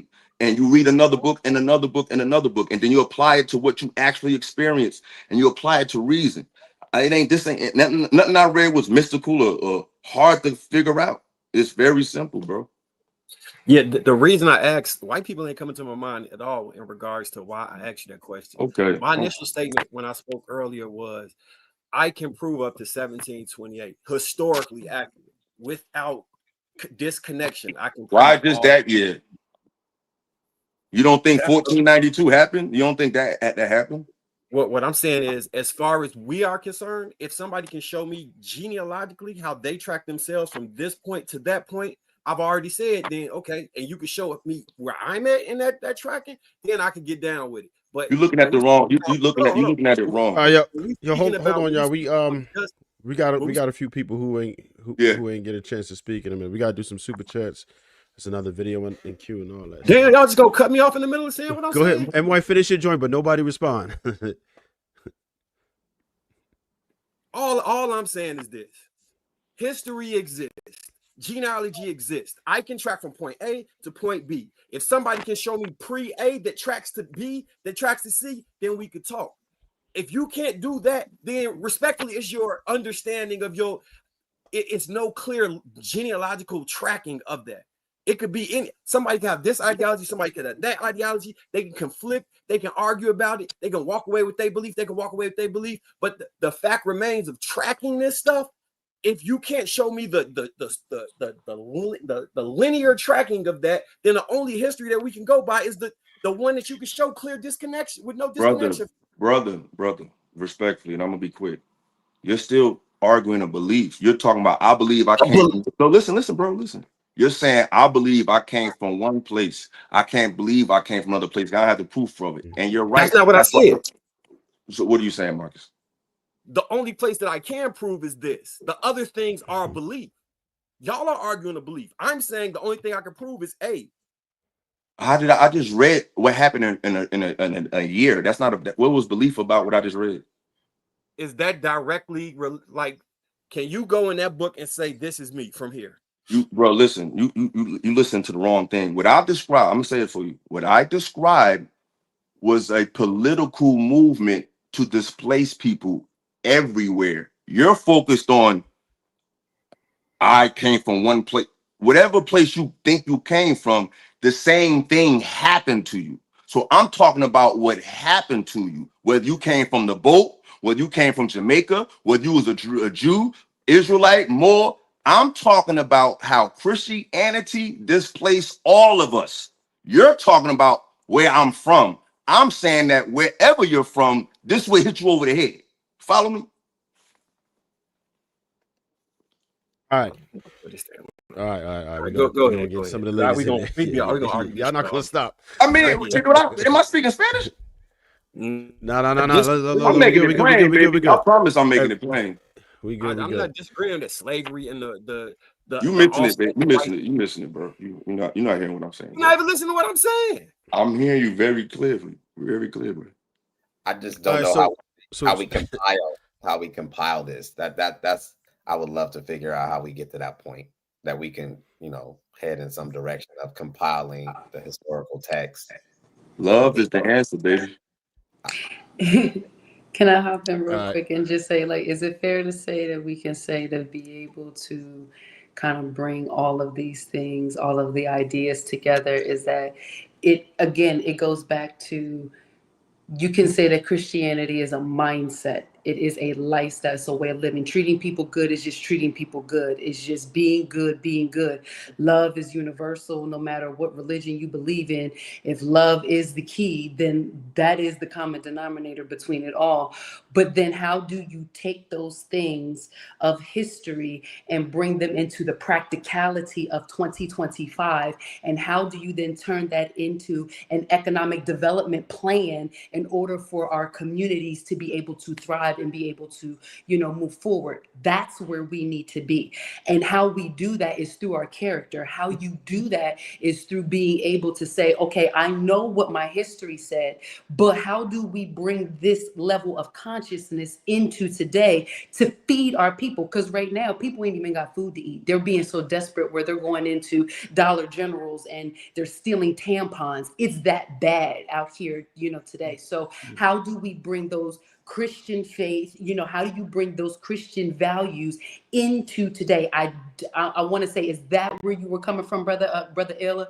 I just want to make sure that we're trying to bring the concepts, together. That like that's why I opened my statement up and said beliefs. You're not going to change people's beliefs. Like, you know what I'm saying? Me, I just deal with what I know. I don't even have beliefs, because anything that's real don't need to be believed.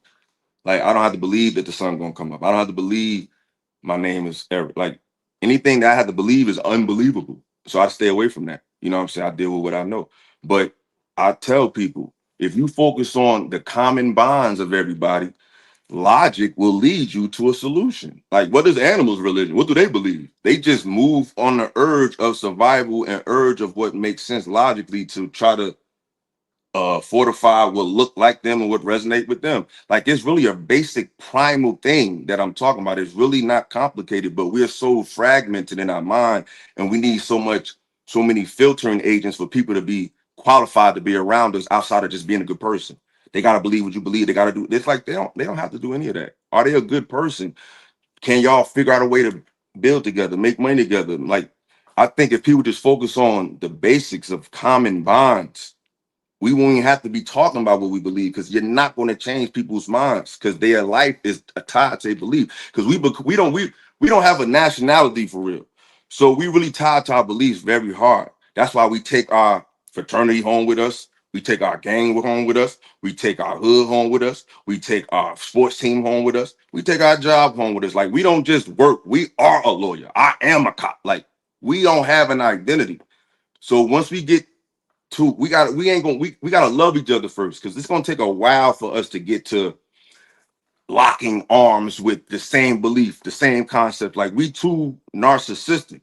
So we gotta focus on just, you hungry, I'm hungry. I got 20, you got 20, let's get some pizza. Like, start there. Like, we gotta crawl before we could get to where we need to be. Like, we way gone. The European did a great job on this. So we just gotta get to the basics. Yo, bro, I don't agree with you, but bro, you my man. I don't agree with you, sis, but hey, you my man. I may not ever date you, sister, but if you need somebody to talk to, I'm here. I may not ever date you, brother, but you might need a woman's perspective. Call me. We ain't even there yet. We think we gonna figure out what boat we came off of, like that shit, bro. I'll be trying to be on Earth. I don't know where else y'all at. I'm right here on the ground. But Miss see, Mono, I know you was trying to say something earlier, right? I just need to understand what's the difference between belief and fact, because I could have sworn what I was talking about was a factual statement versus a belief system, a historical belief system. But it's all right. Go on to the next person. Go to the next. What I was going to say is, in reference to how can we move forward, the Bible tells us to live peaceably with all men as long as we possibly can. So as long as you practicing your rights doesn't infringe on mine, you're not asking me to compromise my beliefs to be a part of your program, cool. The more the merrier. The Bible lays out an economic plan for us. It talks to us about not charging usury to our brothers, dealing fairly with each other. I understand everyone does not subscribe to the Bible, but I would like to point out that this book of history has a plan for us to advance economically. Again, though, since everyone will not believe, and the Bible tells us everyone will not believe, cool. As long as your rights don't infringe on mine, my rights don't infringe on yours. I won't ask you to compromise yourself to do business with me. You don't ask me to compromise myself to do business with you. And I feel like we could all move along. I think the problem is when we let everything else come before the fact that we are Black. Yes, I identify as Israelite, but if if Bo come to me tomorrow and was like, sis, I got this idea, what do you think? I'm gonna hear it out. I'm gonna see, can we make this work without me compromising myself and without her compromising herself?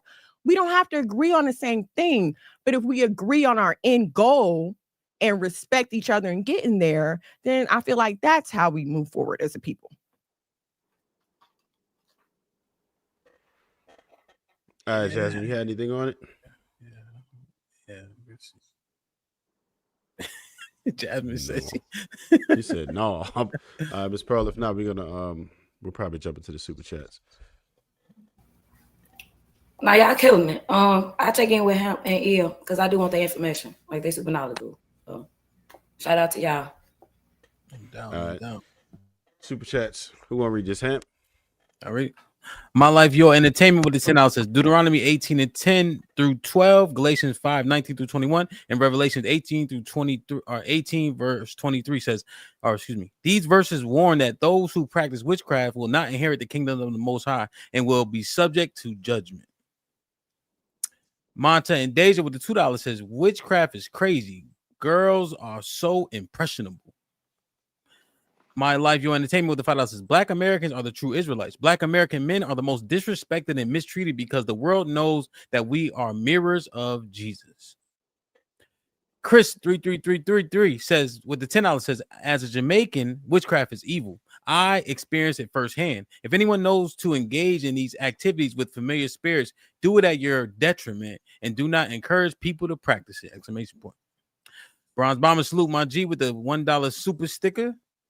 My life, your entertainment with the $5 says Bo is totally correct about Black history, but totally wrong about the Bible and true meaning of God/Yahweh's word, meaning, and plan.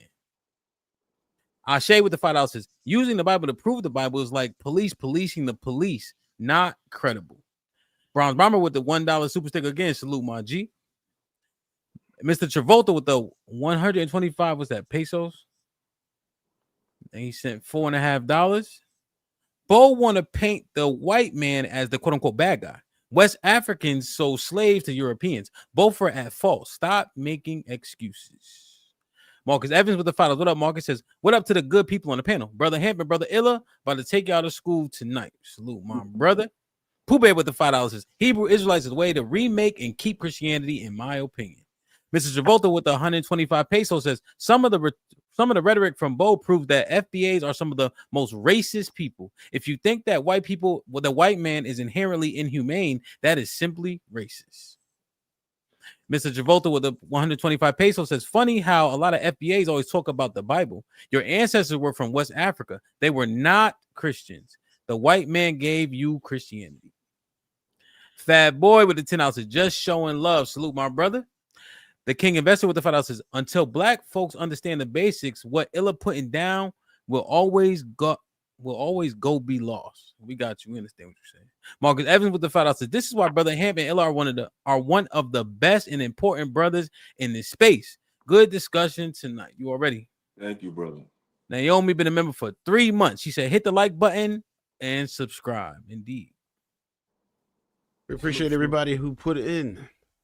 Thank you. All the contributors, man. Mark. Shout out to y'all. So, we're gonna end up Yeah, you may. You ain't let me finish my little thing. Go ahead. No, go ahead. No, I was just gonna say we're gonna segue into something else, but go ahead, Bo. But listen, gentlemen, keep in mind too, it's some very agreeable young ladies here tonight, and if you don't let them in, they will probably not get an opportunity to speak. I apologize. So we'll just keep that in mind. Let's try not to be super long-winded and get caught up in meta conversations. Mute my mic. Listen, it doesn't mean you can't talk your shit, because you should. But let's just keep in mind we're gonna. It's ladies' turn. Nice Ladies need to talk for me. You know what I'm saying? I bet. Go ahead, Bo. I would just like to say, one, I am not an FBA. I do not believe in all of that. I just don't know nothing about all of that. But the other thing that I will say is I'm glad that Illa brought up the subject of love, because I think that we do not operate off of that enough. We sit up and we talk about the Bible, and we know all of these verses. We know all of these things about what Jesus did and said and where it came from and who did what. But we fail to follow the one thing he told us to do. And a lot of people hear me say that I'm not a Christian. I do not go to church. I don't subscribe to a lot of that, right? But what I do subscribe to is the things that he taught, that red text, right? And I don't other people. I don't disqualify. I don't shun people for being who they are and believing what they believe. And I think that the main people who talk about, and I'm not talking about anybody here specifically, unless it applies to you, I don't know. But people who other people who make differences because what they do doesn't look like what we do. The fact that you all will discount them and say that they're not a part of us at any point, no matter who they are and what they do. If they have my skin color, if they have any tone of our people, they are a part of me. I don't know what to tell you. And what I was told and what I've always believed, what my mother has always taught me, is that you treat people the way you want to be treated. You love people. You take care of your people, period. And we talk so much about what people should do and what the Bible says that we fail to love people. We fail to take care of our own people. And we sit here and we point fingers about single mothers this and black men that and all of this, that, and the other. But at the end of the day, the failure of the black community and the reason why we will never get anywhere is othering, and we refuse to love each other no matter what, because it takes nothing. So I just thank you, Illa, for bringing that up, because it's extremely important to talk about that, especially being on the subject of the Bible, when that's the one thing he asked of us. He didn't ask nothing else of us. He asked us to take care of each other and love each other. That is it. That is all. Everything else came before him, and if you think that he died on the cross for you and you refuse to love people because somebody gay or somebody a single mama, then you're not doing anything that he said do. So, Trey, if you don't mind, right? Because I spit a lot of verses, right? So I guess that if Bo prefaces her comment with "you know all these verses" and etc., I would be a part of those people that do that, right? So now, so simply put, you don't know what to do unless you know the verses specifically, right? So as an example, Mark 12:29, which is very important, it says, "Hear, O Israel." So even right there, Jesus in red letter pinpoints a specific people, right? Just to point that out, because it was kind of said like he only said one thing, and then he gave two commandments. So at the very least, we know it's more than one thing. But again, if we want to reference these things, then we have to be accurate. You know what I mean? I don't disagree with love. Now, love isn't just roses and bubbles, right? Love is also rebuke too. It's also correction. So I fully agree with that, right? Love your neighbor as yourself is the second commandment, right? But the first one is love the Lord thy God with all thy heart, with all thy soul, and with all thy mind, right? And to love God, you keep his commandments. And this is why I got to correct these things when they said, right? But I agree with the overarching message. I just want us to understand that when we start referencing things, we want to reference them correctly. That's why I give book, chapter, verse. But I agree with Illa, and love looks a lot of different ways, you heard? And when I see the Muslim brothers across the street, we check on them bean pie eating niggas and make sure they good. And then they say, y'all niggas dress like Power Rangers. And then we go and we make sure they straight. You know what I mean? So it's definitely like that. You know what I mean? Even though we don't agree on all the concepts, right? You know, but those are our brothers, point blank, period. So you exist in this earth, right? Vengeance ain't ours, right? And Miss Mona's been saying that kind of all night. You know what I'm saying? So Can I just anybody? Oh, so I'm sorry. Any other ladies want to speak? no. Oh, sorry. Any ladies want to speak? He said no.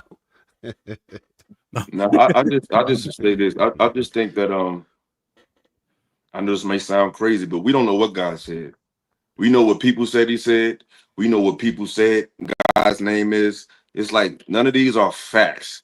We know that there's something above us, and we know that it's something that's greater than us that made us. None of us really know what it is, its intention. We just know that there's a higher force in us. So I think that a lot of us just can't fathom that. Some people just, it doesn't resonate with them like that.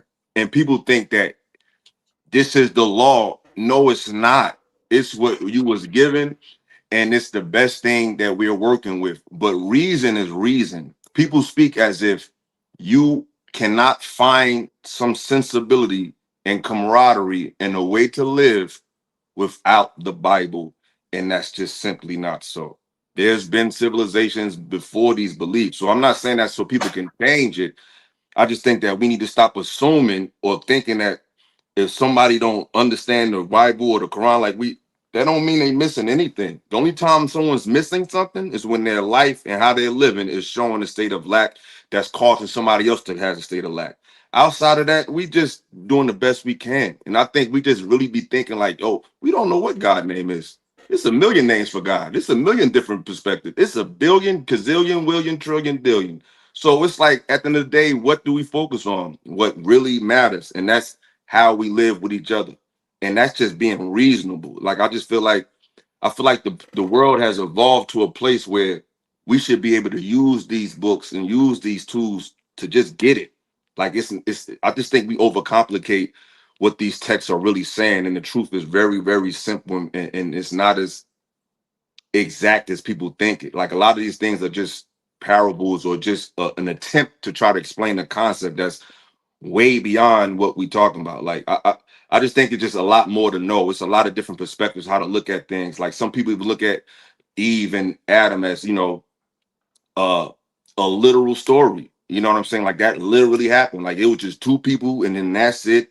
And it's like it's a belief. We can't prove that. You know what I'm saying? And no one can prove that, and no one will ever prove that. It's just all we gonna say is we're gonna say the Bible said or the Quran said, but that doesn't mean it happened. So what I'm saying is we have to be able to accept people who not dealing with this at all. My question to all believers, all religious people, how can you connect with a person who don't believe what you believe? If you can't connect with somebody because they don't believe what you believe, I don't think you're an involved person. If I could real quick, one of the things that I appreciate about the Bible is the fact that they do give substance on how to go about living life, right? It doesn't necessarily mean that you have to agree with everything, but it does give clear instructions. And when you talk about, how do we live this life in 2025? One of my favorite books in the Bible is Esther. Esther was a bad mama jamma, right? She never said God. She never said Jesus, not one time throughout that entire book. But it was her character. It was the way she lived her life. It was her tonality. It goes back to what I was saying earlier. It was her posture in which she was able to free generations and lands. So how do we do that in 2025? Again, being able to bring people together and unify one another is an act of love. And being able to do that, that has nothing to do with religion. That has everything to do with who you are as a person. However, I will also say that when you come into and you want to bring in religion, now you're talking about principles and ways God has taught us to live, in which, to what Hamp was saying earlier, yeah, there is still principles that we have to live by. However, when we want to then practically, bring that into 2025 and what that means and how we live in each other today, it goes back to love. But let me just say this real quick. You can learn how to live right, barter systems, create a civilization from many different religions. You got the people in China, they Buddhists. They winning right now. They ain't Hokomo Shando and doing the hucklebuck. They not doing that shit. You can get truth from anything. You can learn from a dog. You can learn from a cat. Like, you can get truth from anywhere. You can find a principled way of living from Buddhism, from Christianity, it's just regiment. It's regiment and uniformity. That can build you can find that in a fraternity. You can find it's just regiment and uniformity. The principles of living right are universal. They're not Christian, they're not Islamic, they're not Buddhist. It's the ways of peace in different forms, different dialects, different garb, different language, different names for God, because Jesus, he always spoke in parables to meet people where they at. But the concept is what we need to focus on, not the rituals, the concept. And those things are universal. They're universal. They're not owned by the Bible. You can find these principles in many different spiritual walks. Yeah, I think that's a fact. I think It's not that's my where opinion. I think that's where, for me, it still gets it's choppy from this perspective, because what you're saying, Illa, I agree with. I think sometimes as panelists, maybe more evolved individuals, we assume that everybody's journey of understanding is where ours is from a maturity perspective. So I don't know, because this is what I took from what you said. Is to denounce and dismiss the structure that is the Bible. If a person finds their truth, this is what I'm saying. I'm saying, for me personally, is what I took from what you said. If that person's truth comes from that premise, what's wrong with that? That's not what I'm saying. That's not what I'm saying, brother. What I'm saying is, cool, but someone can find that same resonance of good living without it. So we're not saying that just it works for you. That can work. Some people can find peace in yoga. Some people can find peace in their discipline with martial arts and live a way that resonates with their life, where they vibrate higher, they have healthier relationships. They're just disciplines. We're not saying there's something wrong with it. It's just the thinking that I have to do it this way, or it's the standard. It's not. It's one of many. It's all the same. If it works for you, great. But if I'm trying to get to the number 9, I might go 7 + 2. Somebody might go 6 + 3. Somebody might go 1 + 1. The answer is 9. How you get there is how you get there. I just think we put so much emphasis on our path, like it's the path, and we talk from this. You're not nowhere. You're right where I'm at. We are right here. You could change the word and all that. You ain't nowhere. You right next to me at the McDonald's by the corner, bro. Be a good person. All that other shit is confusion. And Bibles, people say you quote the Bible because I quote the Bible because that's all our people know. So I try to meet them where they at. I read a lot of stuff. I read the Apocrypha. I read a lot of stuff. But I'm not about to take it there. I'm gonna read it in what y'all understand. And when you really read the Bible, a lot of stuff we say is fake. Like Jesus, he didn't pray. When somebody was blind, he spit on some mud, put on their fingers. That sounds like some voodoo to me. So it's like we talk a lot, but if you actually look what's going on, it's really not some spooky shit. It's right in front of your face, and it's really more of what your ancestors been doing. But I digress. Like I said, love is the answer, baby. All right, go ahead, Jasmine. Never mind. I was just gonna ask something, but I think I pretty much understand where he's going with it. He's pretty much saying like if you're a Christian, you should still be okay with dating somebody that's an atheist, even as long as they're still a good person. But I mean, to each their own. I never said the word atheist, but okay. No, I'm just saying you said don't matter where they're getting the truth from. I said spirit. No, what I said was there's many different spiritual disciplines. I didn't know atheism was a spiritual discipline, but maybe you know some. I don't know. I got a question. What would you consider, you Illa? And this, I'm not attacking, I'm trying to be edified. What would you consider to be a spiritual practice from a humanistic action? What would that look like? I mean, well, let's deal with the word spirit. What does the word spirit mean? Does anybody know what the word spirit mean and where it actually comes from? Because people think being spiritual means to talk like this and wear this and go, That's not what it means. The word spiritual comes from the word spirit, which simply means the breath. That's all. That's why when you're dealing with when you're getting into a spiritual ritual, the first they love to tell you that it's all about calming down, controlling your breathing. See, the thing will make the ancestors so dope. The ancestors took spiritual phenomenon and science and made them one.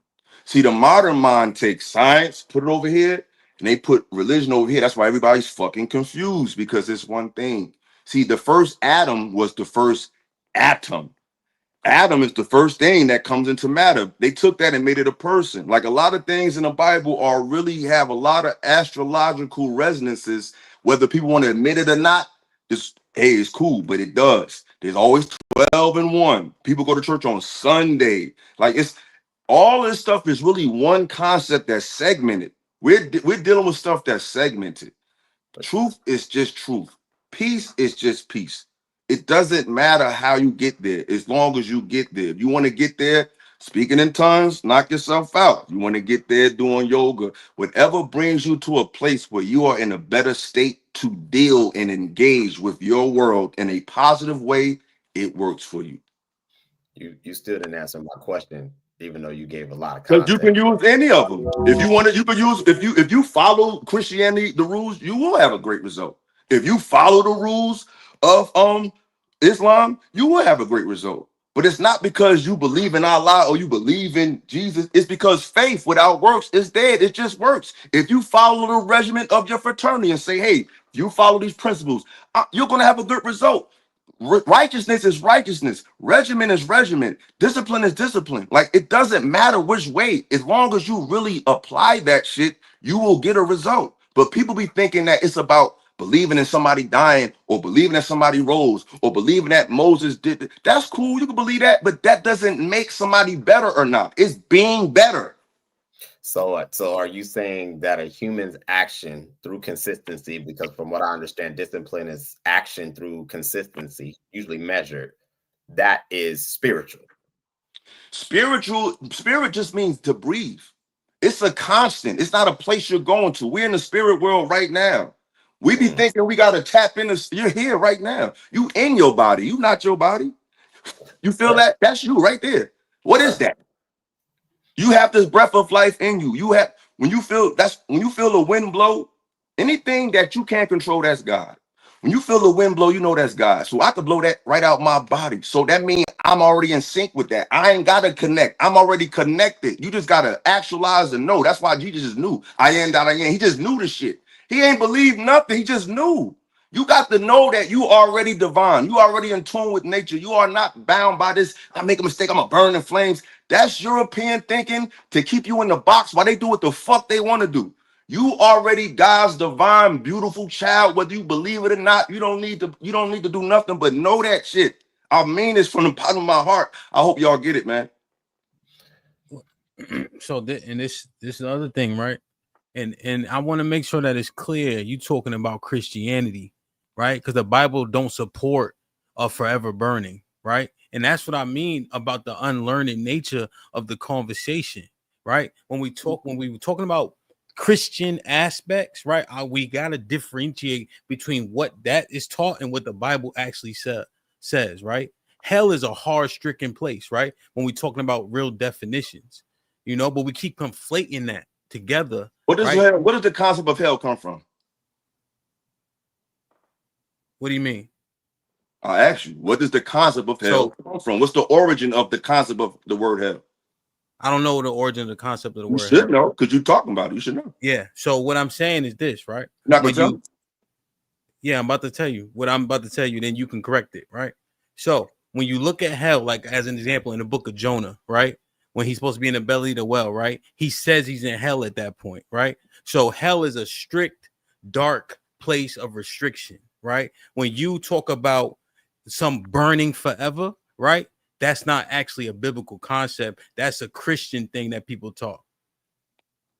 And most people are Christians. That's why I'm trying to meet them with it. I don't believe none of this shit. So it's not. But I'm saying, but when you said it though, I still gotta I have to correct in terms of what that. Okay, what it actually so let me means. ask you this: if I don't follow commandments of Abraham, Isaac, and Jacob, do you think I'm going to a place of goodness or bad?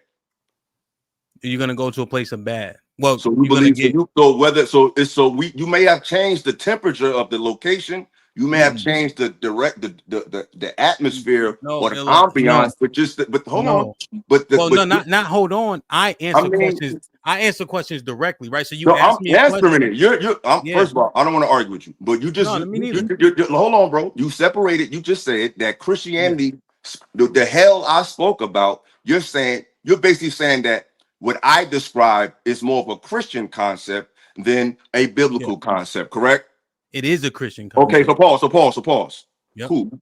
So I asked you the basis, because I like to deal with the concept. Everything else can confuse you. I deal with the concept. Go ahead. The concept is whether it's in a place of burning, whether it's a dark, cold, clammy place. The concept is if I believe this, I go to a good place.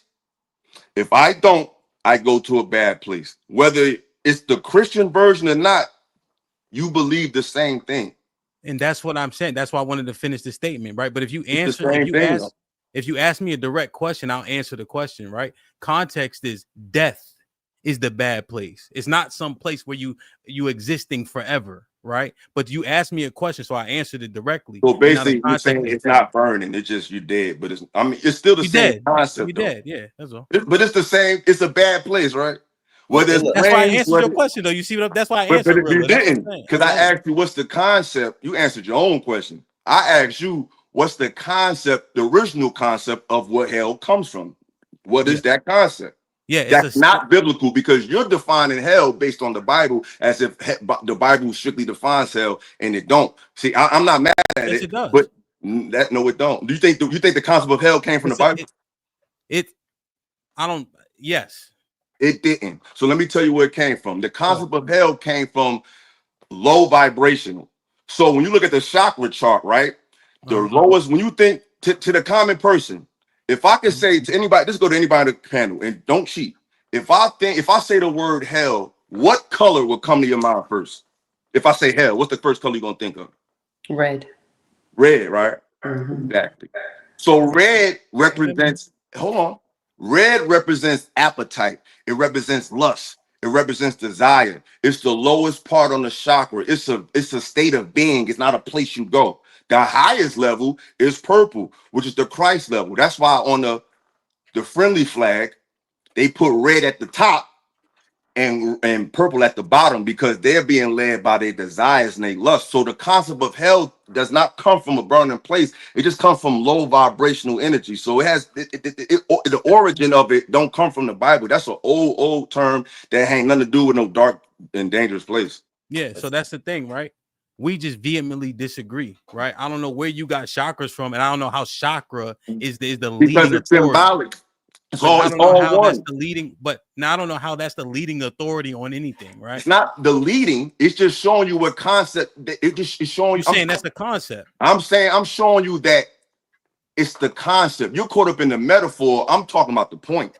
It's all the same. It's all one thing. It's just dissected. It's all one thing. Okay. They're using But symbolism. Illa, if you wanna say it's the concept that we breaking down, cool. What you asked was what's the origin of it, and so I said the origin is biblical. You said no, it's not, and it's chakra. No, it's not. I'm asking how does chakra supersede the Bible? Because it's not about superseding.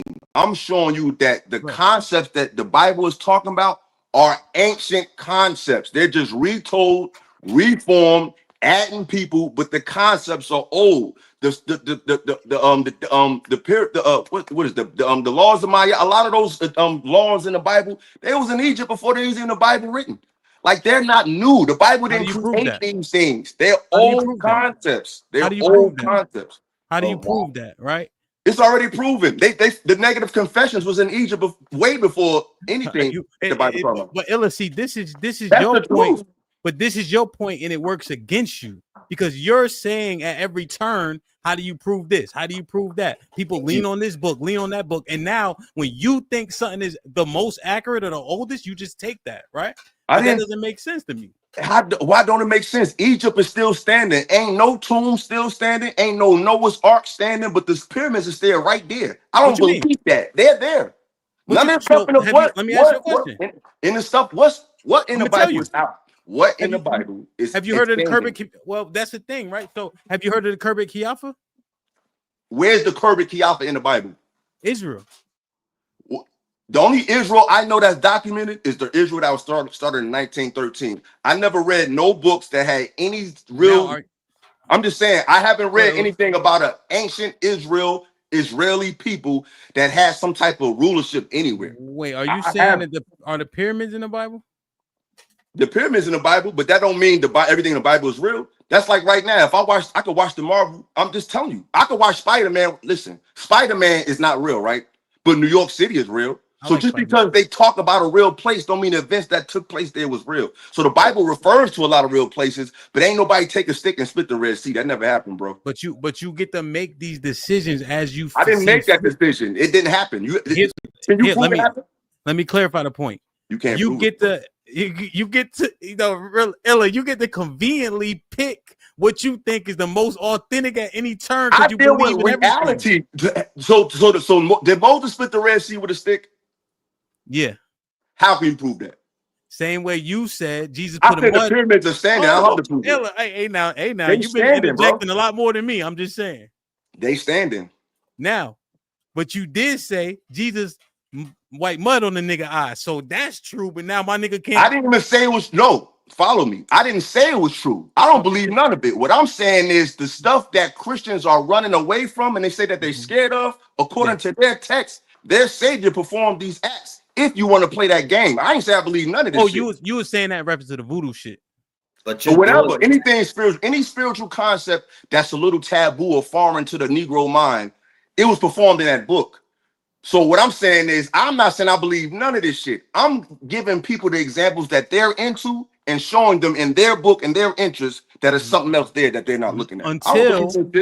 Until Illa, we get in a back and forth. Now you telling me what superseded the Bible, what took precedent, what came first, right? Bro, but but what does the Bible say in the beginning? The Bible said it said a lot of things. It said, "Let us create man in our image." It says Elohim there. I know that's plural. That's plural.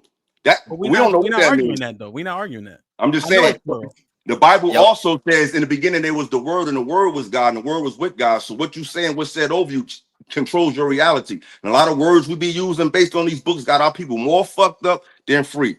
Like I said at the beginning of the conversation, you can believe what you want. It's not going to get us anywhere. It's about dealing with what's real and with the common bonds and man, because we'll be arguing till the sun come till the cows come home. But I know I'm the only person that proved that Christianity affected us, whether it's the Bible version, this nigga version, that nigga version. Christianity socially, economically displaced our people right now today.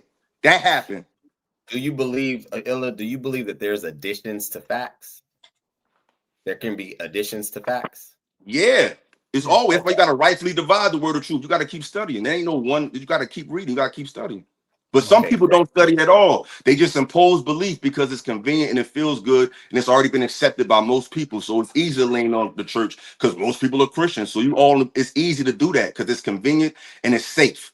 But And people don't never got no scholarship. I'll give him credit. He did have some scholarship, but a lot of people, it's like, yo, if you haven't read anything outside the Bible, it's just gonna be hard for me to take your opinion serious. And I ain't talking about you, I'm talking about you. And that's fair. And I think that's what I'm saying. You're doing what I said earlier, and I don't know if you heard it. You're giving people a multitude of things to consider. And I want to say that if we're going to keep it just in the lane of Christianity, whether you feel a way about it or not, I believe that there's a foundation to understanding. You got to start somewhere. I think that people have done a bad job of being students of what they call. So from your passion, I can understand that. But you speak from a place that is flippy floppy because facts change all the time. Fact in 1500, there was no airplanes. We didn't fly. Fact, 2025, we flying all the time. So there's always an addition to what we want to quantify what's truth, what's not, what's real, what's not. And what it seems like conveniently you pick and choose based on current time, then past historical text. And I'm trying to figure out why is there such a push for what someone claims to hug around as foundation for their truth and their belief.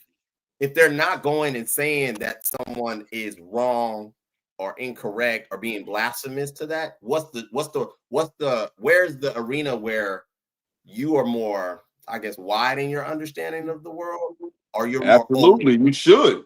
You Okay, shouldn't great. be in a box. And I don't remove that, but you always have to. In your argument between you and him, every time you were positioned to prove your perspective, you have to come back to a foundation. And that's what I think is Yeah, missing. my foundation is what is provably happened in history that I can literally tie to our current social paradigm. To me, that's responsible, that's traceable, and that makes more sense. It's easier for me to trace this political movement in this America to a recent era of political misandry, which is the era of Christianity and Islam, because we're in a Christian country. We're dominated by Christian rule. That's the direct antagonist of our current social dilemma. That's a fact. If you want to talk about what happened when the Israelites killed Goliath, have at it. I'd rather talk about what directly is affecting us right now politically because it's tangible and you can actually combat it or avoid it right now. I'm dealing with the basics. You can believe what you want. We'll be here all day. I keep saying that. We have to move forward. And that's why I asked you, do you believe in an addition to fact? Because I believe people, just in the way humans understand information from adolescent to adulthood, need foundation. Now, if you arrive at a point to where you want to expand upon your foundation, I applaud that. But I think that it is extremely dangerous to give people a multitude of roads to say, go whichever way you want to go, and you will find truth. I don't believe that to be true, brother. But y'all, that's not what I said. I said there are different spiritual disciplines, and I named a few. It's different cultures on the planet. It's everybody in the world is not Christian, and they're not suffering because they're not Christian. That's provable. That's not my belief. If you could show me people that's suffering and not thriving because they don't believe in Jesus, then you would have an argument. You can't show me that. That's not my argument. That's not my argument. So what fact? So brother, yes. What fact? Because I read out of something that was talking about how Christianity affected slavery. So what fact should I have added on to that? The fact that, just from my premise, so you understand my argument, it seems that you are pushing those who are standing on their Christian beliefs to that not be their final level of understanding. And I'm saying that it could be. I'm saying that don't be surprised when it's not for someone else. Don't let it be a deterrent and moving forward if y'all can get something accomplished. That's what I'm saying. Is that clearer? That's fair. Okay.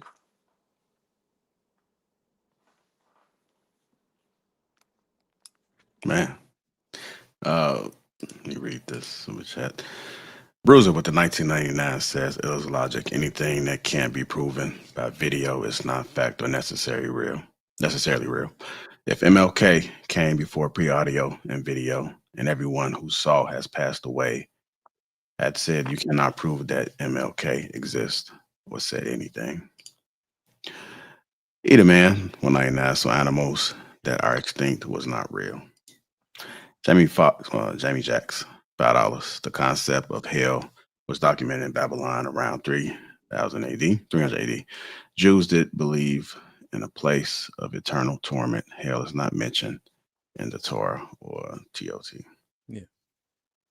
And Big Bad Bull, remember, for 38 months. Let's go. Get these likes up, y'all.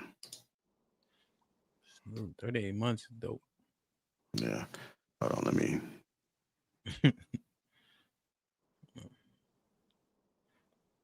What's up, Bruiser?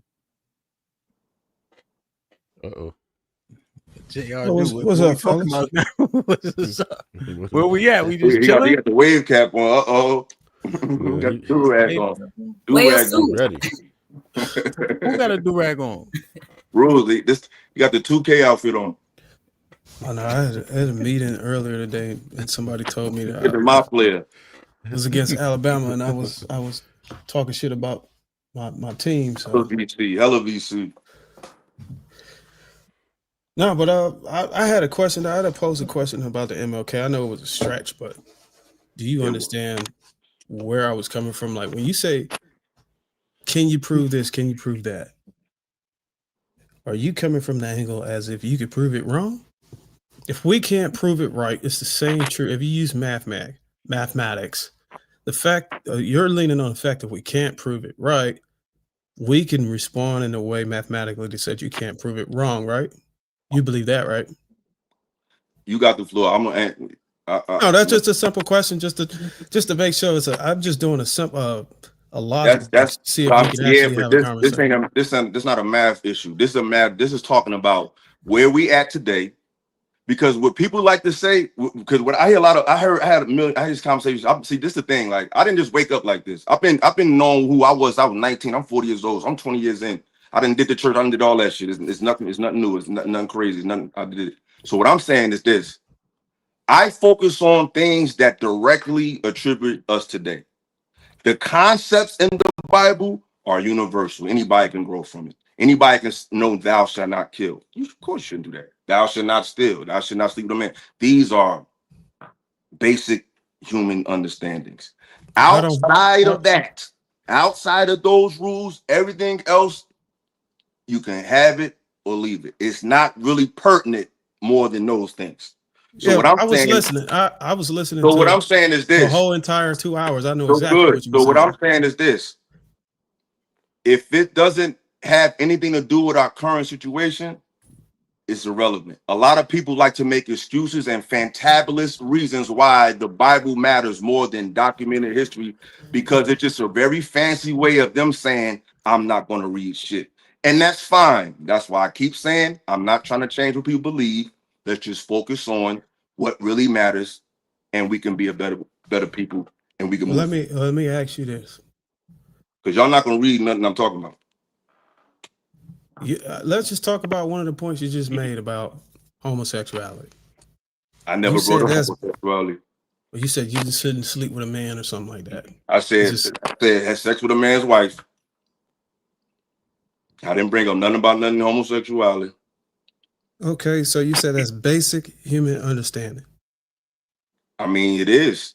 I mean, at this point, at our age, if I took the Bible away from everybody on this panel, would you be able to survive for the rest of your life?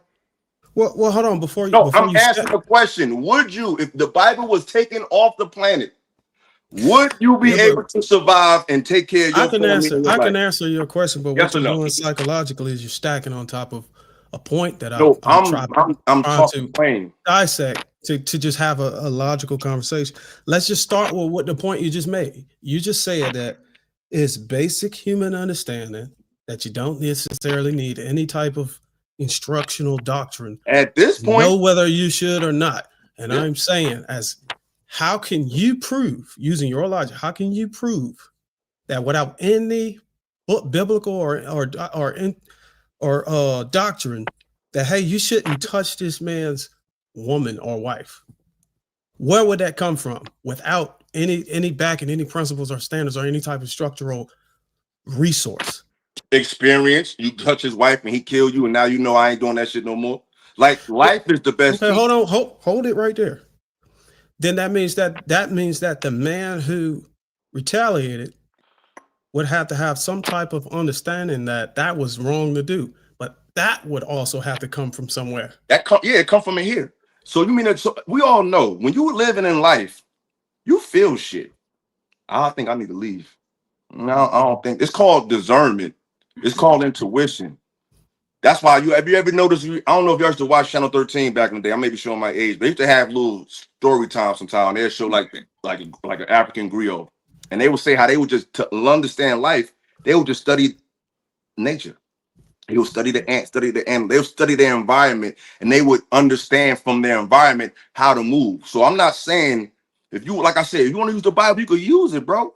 But you can use many books to learn how and not to behave. It's not the Bible is not that didn't monopolize thought, but it kind of did. That's why I always go back to the inquisitional period, because what we're seeing right now, I'm sorry, what y'all are proving is that what they did worked, because they put the Bible in our head so much with that whip that we can't even fathom any other train of thought that might be enlightened that is not in Jesus' name. That's a product of colonization. I don't care what you say. If you can't see life beyond just that book, not to say that book can be included in the books of knowledge, but to just say this is it and that's it, that's just ignorant, because the world goes on without that book. Let me ask one more question. Do you believe that anything wait, that Bruiser, you asked the right question. I did, right? He didn't answer. Because Illa pontificates, right? And then we want to move on. No, the concepts of marriage, wife, and all that is biblical.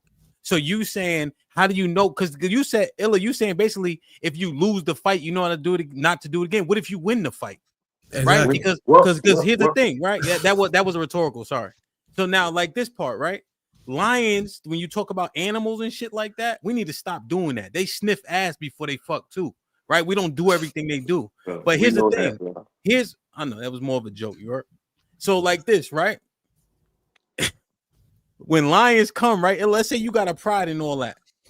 But if you lose that fight to me, guess what you got to do? Move on. Right? So that's how lions actually work. So that it's a false equivalency. Right? But you're getting these concepts biblically speaking. That's how you know not to sleep with another man's wife. Because you do it based on a wild, the strong survive. That's who rules.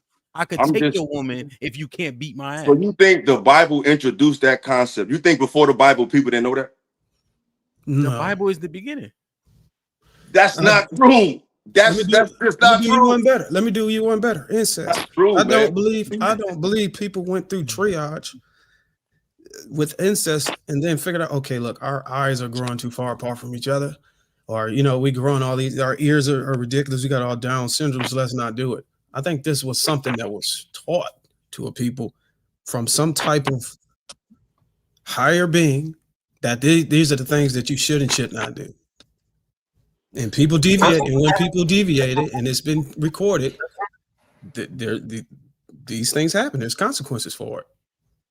The logic I got from you, Illa, is that anything that came pre-recorded, pre-audio that you can't, or if nobody exists anymore that actually affiliated in that timeline, you cannot prove it. And what I get from you is you ain't gonna read shit. So you're gonna stick to the Christian faith because you're not gonna read nothing outside of that to challenge that. So you're gonna just point your finger at people who actually went beyond the limitations of your mindset. That's what I got. Take me behind the limitations of that. Let's start. No, tell me what you've read in your life outside of the I Bible? think No, just answer the question. What bodies of work? What bodies of work have you what read you're about? doing is a psychological tactic. It's not a psychological tactic. This ain't the army, bro. I'm a black man asking another black man, brother, what books on your history that wasn't given to you in your school, that wasn't given to you in your frat, that wasn't given to you by your sergeant, that you yourself on your own curiosity went to read that might take you slightly outside of what you think you know about yourself? Can you name one book, brother? I can answer that question, but I just want to confirm that I am right about your logic. That anything pre-audio and video or any database that took DNA, any of the guys or characters or speakers, whoever came before us, if nobody was here in their lineage to witness them or point the finger to, oh yeah, I know him, I spoke to him. Your logic is that if you can't prove it, it may necessarily not be true. Okay. That's just, I'm just trying to do a logic test before we have a conversation. I give people, I mean, why deal with something that's not beneficial? So let's just say I did believe that. Let's just say I believe that Jesus died and rose in 3 days. How was that making me a better person? Let's just say I did believe that Noah took 2 of every animal and flew and had a boat. How does that make me a better person? Say if I believe that Moses took the stick and split the sea. How does that make me a better person? Can you answer that for me? How does it make you a better person? But what's your answer the question? How does it make me a better man by knowing that? I am answering the question. You're loading the question, and you want me to. You want me to play the bruiser game because that's what you like to play with people. But I'm not these people you can play with. So answer my question. Answer my question, bro. Answer my question. I'm not in no. This ain't no detention room. This ain't siphon filter. None of that shit. I listen to you ask the question. You ain't answer my question. I asked you 2 questions. You ain't answer none of them. You ain't answer no. I'm trying to answer the question. Bro, I'm not playing this game with you. I'm going to premise my answer like this. How does that make me a better man? Because you're filibustering the conversation. No, I'm not. I'm asking you, how does that make me a better man? First of all, I never said Moses took a stick and put it in the fucking ground and make a person a better man. So you're putting a jacket on me that I never even. See, you got the right. You got the right one. I'm gonna tell you what you're doing. So I never came to this panel and said if you put a stick in the ground, if the man who put a stick in the ground makes you a better, knowing that story makes you a better man. I never came from that. Yeah, but this how I'm gonna catch you. You real slick, but you talking to a can of oil, bro. This is what you just did. You brought up and said, "Look,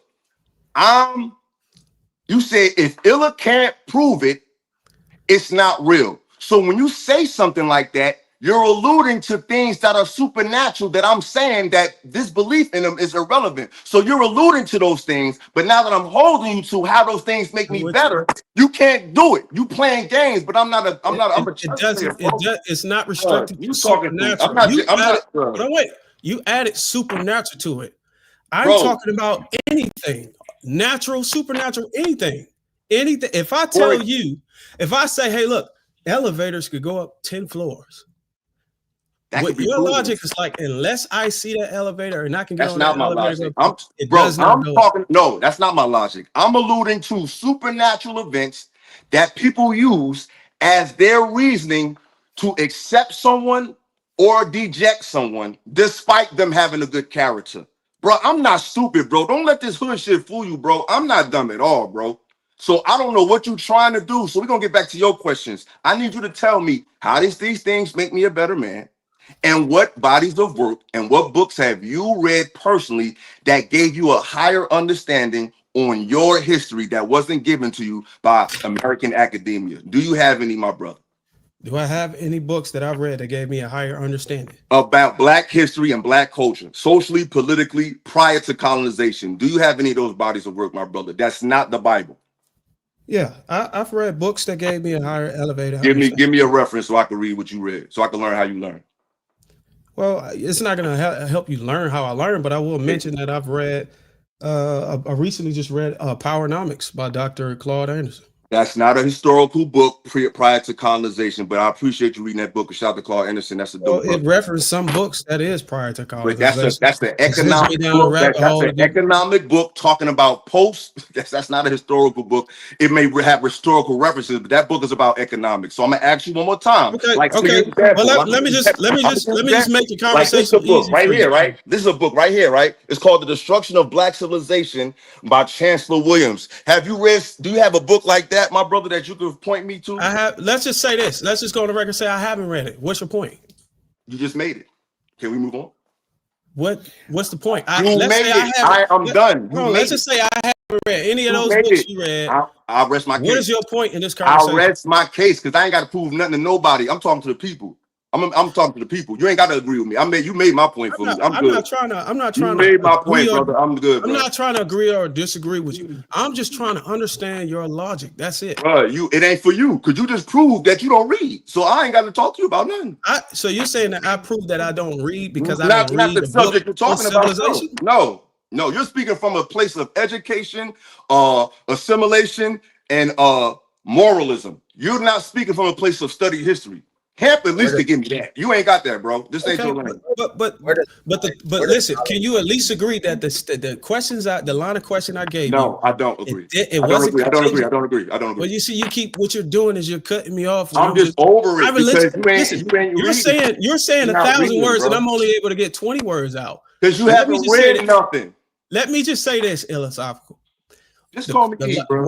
When I first came on this panel, the line of question that I introduced to you, it didn't restrict me. It wasn't contingent upon me having to read something pre-civilization or pre-colonization or whatever you want to call it. My questions derive from just trying to understand your logic. Simple. Bro, some people don't want to understand it, and it ain't for everybody to get. But all I'm saying is, if you haven't read anything outside of that book, then you will always think what I'm saying is radical because you haven't read what I read. I'm glad you said that. You know why? You haven't read what I read. What you just did, what the Christians did. You just said, if you haven't read the Bible, if you haven't studied Christian, I would sound radical. No, the Christians say you're no different than the people that you just criticized. The Christian said, if you don't believe I believe, I'm gonna kill you. I didn't say that. The Christian said. You just told me philosophical. No, bro. Listen. That I gotta go and read something to get on your level. No, to have a conversation with you, bro. That's what the Christians do. No, bro. We're talking about a certain subject, and you're questioning my stance on it. And I'm asking you, have you read anything? Because you came in saying if you can't prove it, then it's not real. That's what E thinks. What you were alluding to is my disbelief in biblical phenomenon. That's all you were alluding to. I'm asking you to confirm or not. I'm responding. So that's how you came in, alluding to me doubting the Bible, because I'm more a person of history than I am of religion.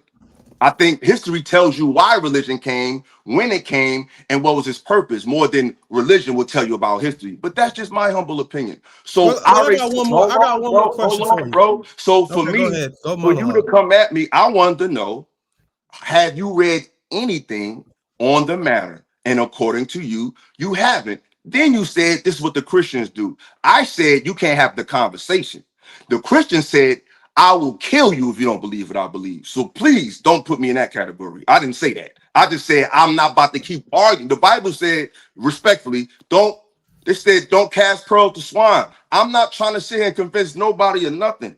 But you can't, if you haven't read something, if you don't have no frame of reference, you just talking when it comes to this subject. It's like me. I didn't go to the army, so I can't tell you what I believe about the army because I ain't go. So you can't tell me about it. Let's just stick right there. You said the Bible said don't cast pearls to swine. Yeah. Do you believe that?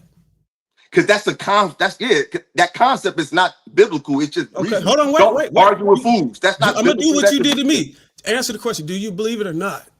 I believe that concept. Yes. Prove it to me that concept is true. All right. Because when you argue with foolish people, you're wasting your time. I lived it. I experienced it in my life, like easy. And you got another one? Well, what my whole thing is, you're quoting all these parables and all of these scriptures in the Bible, sense, bro. At the same time, you're debunking it. I'm not. No, you just don't understand what I'm talking about. I'm not gonna live with that, bro. That's why I'm trying You to ain't trying to understand do you. nothing. You trying? I know what you're trying to do, but they ain't trying to understand. Because what I'm saying is real simple. But Well, if it's you not go, really when you actually so all deep, that simple. but when you If so it was deep really in the all that word, simple, you wouldn't have to use 1,000 words to be able to respond to I me. use 1,000 words. I just can speak like quick like that. I'm sorry, I got a gift. But all I'm saying is, bro, I don't have to agree with what you're talking about. I just don't.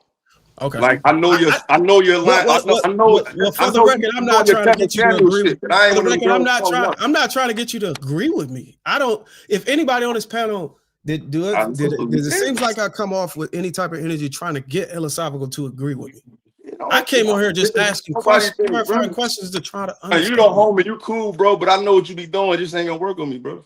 Man, come on, man. I ain't got no. I'm not Bro, facetious. I ain't got no. it ain't facetious, bro. This content, y'all be on some content shit, bro. I really be like this though. Like I really been in. I was in the hood talking the same shit with real killers, niggas that blow your head off. Like I stand on what I stand on. Like this ain't no act. So all I'm saying is, if you want to have a conversation about black culture with me, this is just a pet peeve of Illa. This ain't no universal rule. This is just a pet peeve. I just like when people come into it with a little scholarship, brother. That's all. Well, I got a question for you. I like what And you said. unless anybody else want to talk, I got one more question for him. All right, hold on. Before y'all go down that question, Illa, I just want to say I agree. Me and you, we out in the earth. There ain't much we couldn't get done. You heard, right? Even though we don't agree with this, which was your overarching sentiment, I want to make sure that's clear, right? But the one thing why I'm laughing, right? Because Ecclesiastes is where they talk about a fool and all that. You know what I mean? And then in Ecclesiastes 12, it says, hold on, let me read it. Hold on. One second, JR. Hold on. So it says, and further, my son, by these, my son, be admonished of making many books, there is no end. And much study is a weariness of the flesh. Do you accept that from Ecclesiastes or just the fool part? It depends on how you look at it. On one hand, because it varies. Like I don't look at. I'm sorry, y'all. I don't take everything like marching orders. That's what y'all do. You know, Okay. I eat the meat and spit out the bones because in some ways that can be true, and in some ways that cannot be true. In some ways, somebody can just be so book smart that they don't actually understand reality. And sometimes people could be so out of touch with reality that they're not intelligent. The Bible says you can't be too heavenly to no earthly good, right? Earthly So good. the Bible speaks from both perspectives. They talk about overindulgence in intelligence and overindulgence in practicality and like it says all of that. That's why I said at the beginning that we have to go beyond belief to something that is more practical, like empathy. I said that from the beginning. I already knew where y'all was going. I prophesied. But I look, already know where y'all was taking this shit. but Illa, That's why I said let's go beyond that from the door. remember I preface, because I understand what your overarching sentiment is right now. When we're talking about Proverbs and Ecclesiastes, right? It's literally advice. You know what I mean? It's you know what I mean? You get advice from a lot of places, bro. Yeah, no, but it's not like like the parting of the Red Sea. It's advice on how And we that's should the conduct part. ourselves. And I said that when you stick to principles of living, all books have that. But when you start, but like I'm talking about a certain. When I came on the conversation, I was talking about a certain type of mindset. I'm talking about that person who will disqualify. I'm gonna say it again.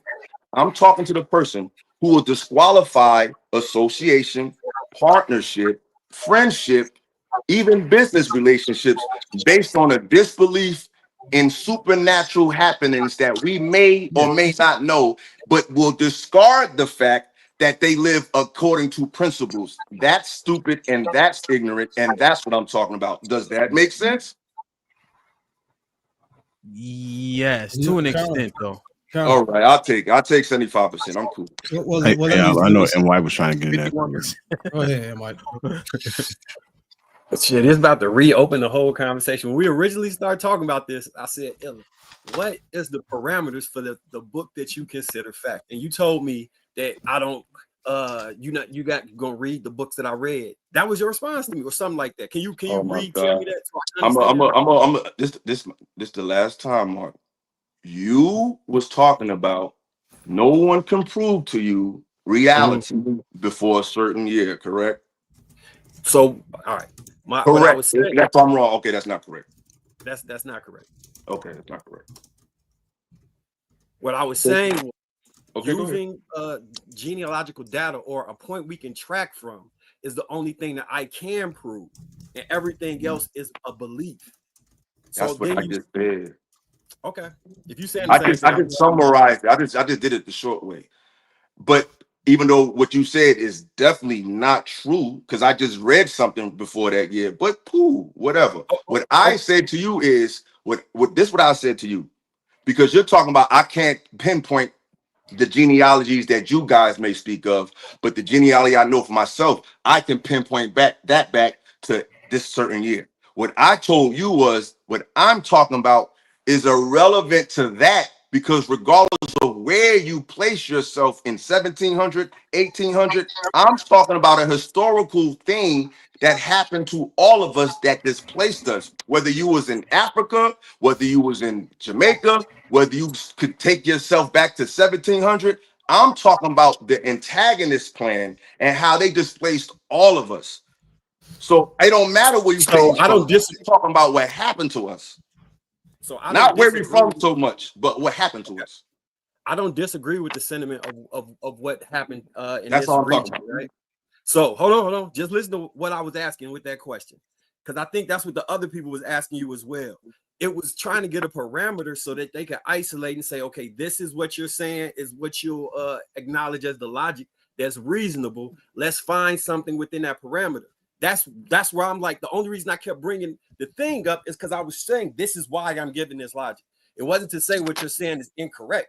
It was to say, hey, this is the only thing I personally can prove. If someone else can prove something that ties directly to me, then I will understand it. That was So the let me entire ask you. Okay, so let me ask you. So do you think that the Christian colonial slave trade affected you? Absolutely. So what are we talking about? Because that's all I said. Because I was trying to clarify my point from earlier. You told me. Oh, so that's what it's about. What your point? But what? Just say your point. I ain't got nothing to do with that. What I'm talking about, you just said that's true. So I don't. I'm lost, brother. Yeah, I never disagree with that portion of the conversation. I was trying to get the parameters for the logic. Is the only thing that I was trying to do, which is what they've been trying to establish too. It wasn't to attack your point. We all know what Christianity, well, white supremacy practices Christianity has done to our people, right? So I that's not up for debate. My point was, because I'll take it one layer further so you understand why I'm giving you the pushback on it. Dr. Chancellor Williams could write a book, but John Smith can also write a book and reference history from historical POV. Now, quoting the historical POV of one and saying that, and it can contradict the other, because we know history can be told in varying different degrees from varying different perspectives. That was the reason I was trying to quantify what is the thing. And I just, I can't, but this is the thing, brother. I can't do it for you. You have to do it for yourself. History is not a debate on a panel. It's something that you got to go home and all the inquiries you have, look it up and read. I can't answer that for you. I answered it for myself. But if you want to learn, then go learn. Like, I can't tell y'all what to think. I'm telling you what I read. That's why I don't just be talking. I say, oh, here go a reference right here. Boom. Because I'm gonna give you, I'm backing up what I'm talking about with bodies of work that have no relation and no connection to me. To me, that's the honorable thing. So if you have a belief or there's something that you want to go follow up with scholarship, conclusion exists. We always act like conclusion is some vast thing. When you go to school, they come to you with conclusions. Read this. This goes here. But when it comes to art history, it's like it's like this shit ain't rocket science, bro. Just read some books. Do you believe that conclusion does need to have some level of human account? And what I mean by that is typically if something comes to a foundation, it means that it's been introduced, typically tested amongst many classifications, and eventually becomes universal. Does that sound? The ways of peace is universal. Love is universal. Empathy is universal. Having discernment is universal. They're not privy or directly connected to no religion. It's connected to you. Great, but that's where I think that's why I've stay consistent from this POV. You are making it to dispel the religious application. I personally have not even said there's an issue with that. I was only saying, and I think Marcus summed it up. Where is the foundation? because you're making it seem like as humans, that's not necessary, and it is very necessary. Your collective amount of data over the years that you've compiled information, formulated belief to a degree, whether it's a scattered one, whether it's an open one. You can't, as a human, not digest something that's coming from other humans that formulate even a perspective, because your perspective is more open. You have a introduction to life to where you'll take information, you reference it because you've been doing it, and then you'll say on another person, but then don't take just everything and believe it in one dimensional way. So it's like you want to live on both sides. This is what I'm saying, bro. This is what I'm saying. If you want to play the belief game, play it. What I'm saying is it's more fruitful and more intelligent when it comes to everything I'm talking about. It's not just to say believe this versus believe that. I'm trying to give I'll try to present a perspective that gives you reasoning behind what you're dealing with right now, socially, economically, politically. It just happened to be something that's religious based. We just happen to be going up against a Christian powered regime. It just happened to be so. So my affinity with religion is only because religion was a part of what colonized us. If we want for that, I wouldn't even talk about the shit. So it's not about you to believe it or not. I'm just presenting anything that's just so happened to be connected to our demise. It just so happens that what came to us under the guise of a faith. Now, like I said, the foundation to me, I'll say it again, is peace. Jesus was the Prince of Peace. Islam means peace. Jews say shalom, that means peace. The Ethiopians say salam, that means peace. So peace is broad, but it's still, go ahead. So let me understand this. Basically, what you're saying is, if it didn't, I'm gonna just interrupt and just say this. Basically, if it didn't happen in the event of a trauma or any type of detriment to your people, you would have never questioned its validity. No, I said if it never happened to our people, I wouldn't even say that. No. I said no. What I said was, if religion, specifically Christianity, was not a part of something that displaced us, it wouldn't be a topic of discussion for me when my conversation is about getting us out of it. So if what put us in came out of a religious concept, that'll make me study religion because it was used against me. That's what I said. So if it was used to empower you, you wouldn't expound any energy of trying to devalidate. Truth empowers, peace empowers. No, what I'm asking the question. Listen. Truth empowers, wisdom empowers, knowledge empowers. These are not things that are only found in a belief. It is a universal concept. Knowledge, wisdom, and understanding are universal concepts. You can get these things from many different religions, but you can get them without them. Religion can assist you. It can help guide you. You're lecturing the understanding. I'm not lecturing, bro. I'm talking about the concept. You're talking about the dogma. I'm just rather focused on the concept. Well, I'm just going by what you said. You made a statement saying that if religion or whatever wasn't. I know True trying to get back in that too, y'all. Go ahead. The position I take from it, and this is why I said, and again, appreciate you, Philosophical. There to me is a rebellion within the community that's baked in that scatters what you cannot not give credence to. Foundation is necessary. We can even take it to the direction of family. There being a pillar of sorts. Community is foundation. So when you're talking about information, you need foundation of information. Where you go from there, totally up to that individual. But I think it's dangerous when we try to make it seem like, especially specifically, you admitted it, so I respect you for that. Your affinity to, I would just say, for lack of a better term, attack the biblical introduction of foundational truth. Where I'm saying, no, I'm not. I'm saying me personally. I'm speaking to me, what I'm gathering from it. And I'm saying that even if you just took just that, most individuals from just that one linear, pillar, that the book teaches you to be studious. It teaches you to bring out principles and birth those things into your life, because the Bible in itself, just the Bible in itself, does not work K through 12, does not work associates through bachelors. But from a principle basis, those things are all coinciding. But I said that like mad times. I said when people deal with the principles, I'm fine with that. There's nothing. The principles are universal. It's the dogma. Like it's like you're a principled person. Sure. And I'm a principal. And say if I'm a principled person, I'm talking about somebody that say, yo, you live right, you live righteous, you move right. Like I really said this earlier, y'all, but it's cool.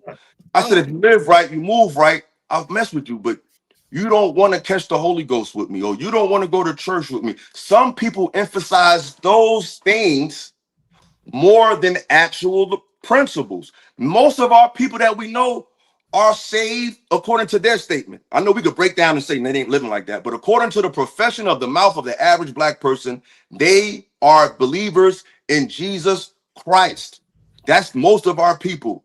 And they're still not where they need to be. Why? Because that part don't matter. What matters is how you actually live a principled life, not whether you believe in this happened or not. And if you want to deal with happenings, I think the best, more mature thing to do, if you want to study ancient happenings, is things to start, not to stay, to start, to introduce you to prior knowledge. I think it's more advantageous to start with documented history first. If you want to go to the things that can't be proven, have at it. I just wouldn't start there. Well, look, give us a scenario of something that you think that a person does not have to believe happened, and whatever reference that you're using. I just gave you 4 of them, but I'm gonna tell you again. You're so smart. Like Moses part in the Red Sea. That's one.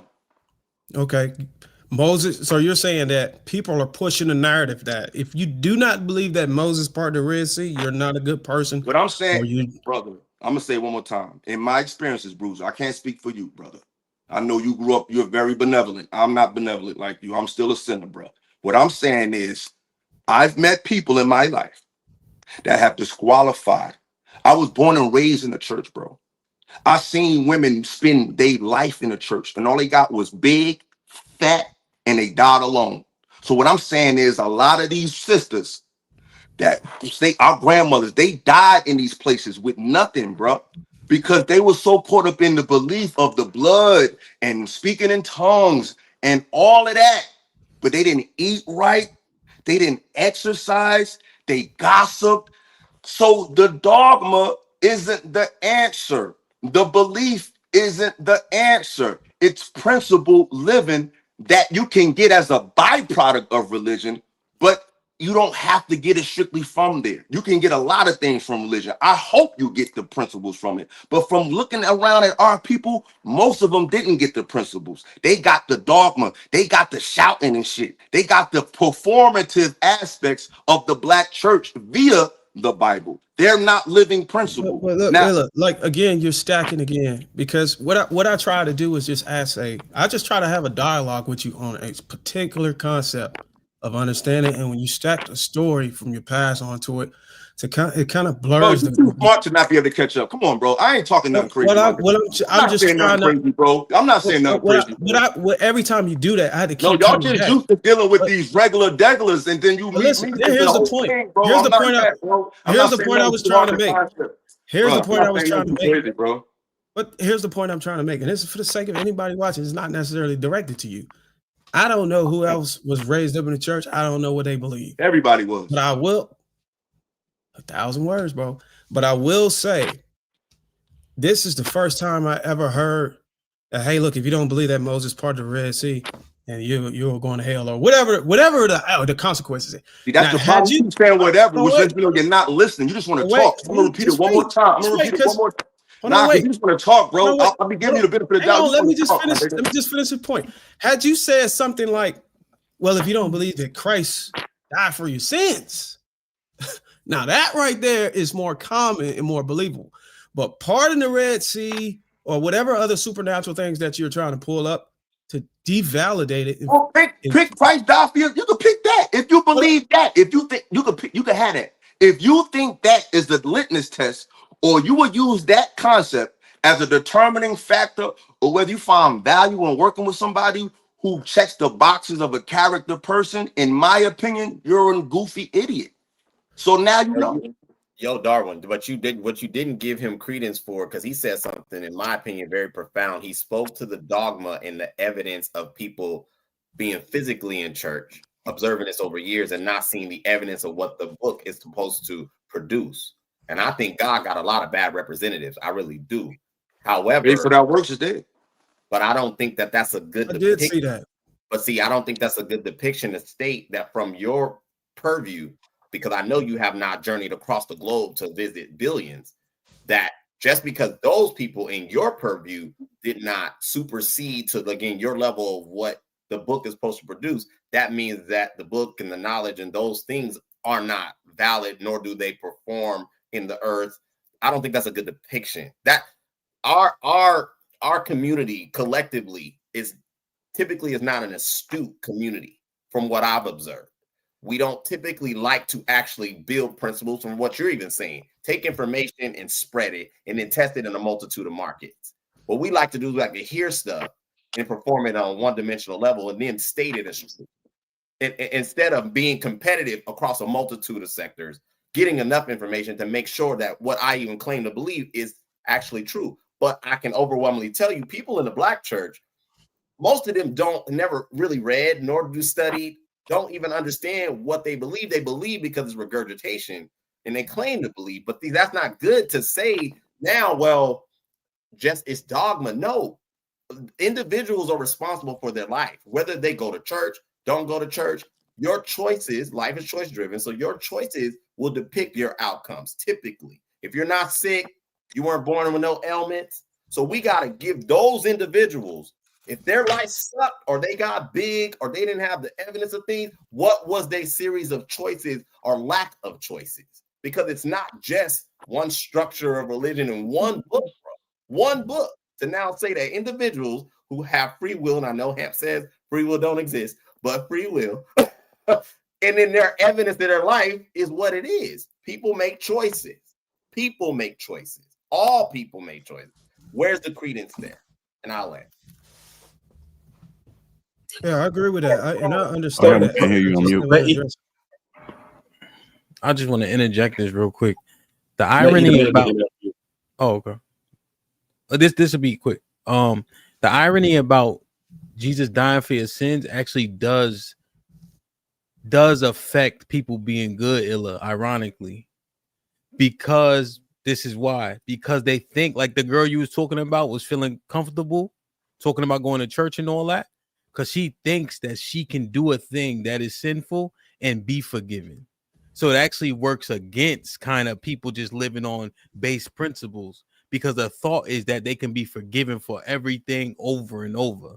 You know what I mean? Just ironically, when he mentioned that actually hurts the premise of people should just be good, because people can think they can be forgiven over and over. You know what I'm saying? Which just, I never said people could be forgiven over and over. I was saying what Bruiser had mentioned when he was saying that part. That maybe not even included in you guys' conversation. It just popped in my head. Like it actually does the opposite of what we wanted to do, because people think they could just continue to perpetually sin and be forgiven. You know what I mean? I was actually gonna go there, but it's really difficult to try to, and I'm gonna give it to you after this, E. It's difficult to have a conversation to go there when everybody's very passionate about it. To stack so many concepts and stories and understandings on it, but you're just trying to have a basic dialogue, just give it little by little to try to see if we can walk it into some type of understanding, not necessarily to disagree or debate each other, but to just try to understand that we all have different perspectives. Go ahead, E. Right. Well, this is an interesting conversation. Can y'all hear me or no? Yes. Yeah.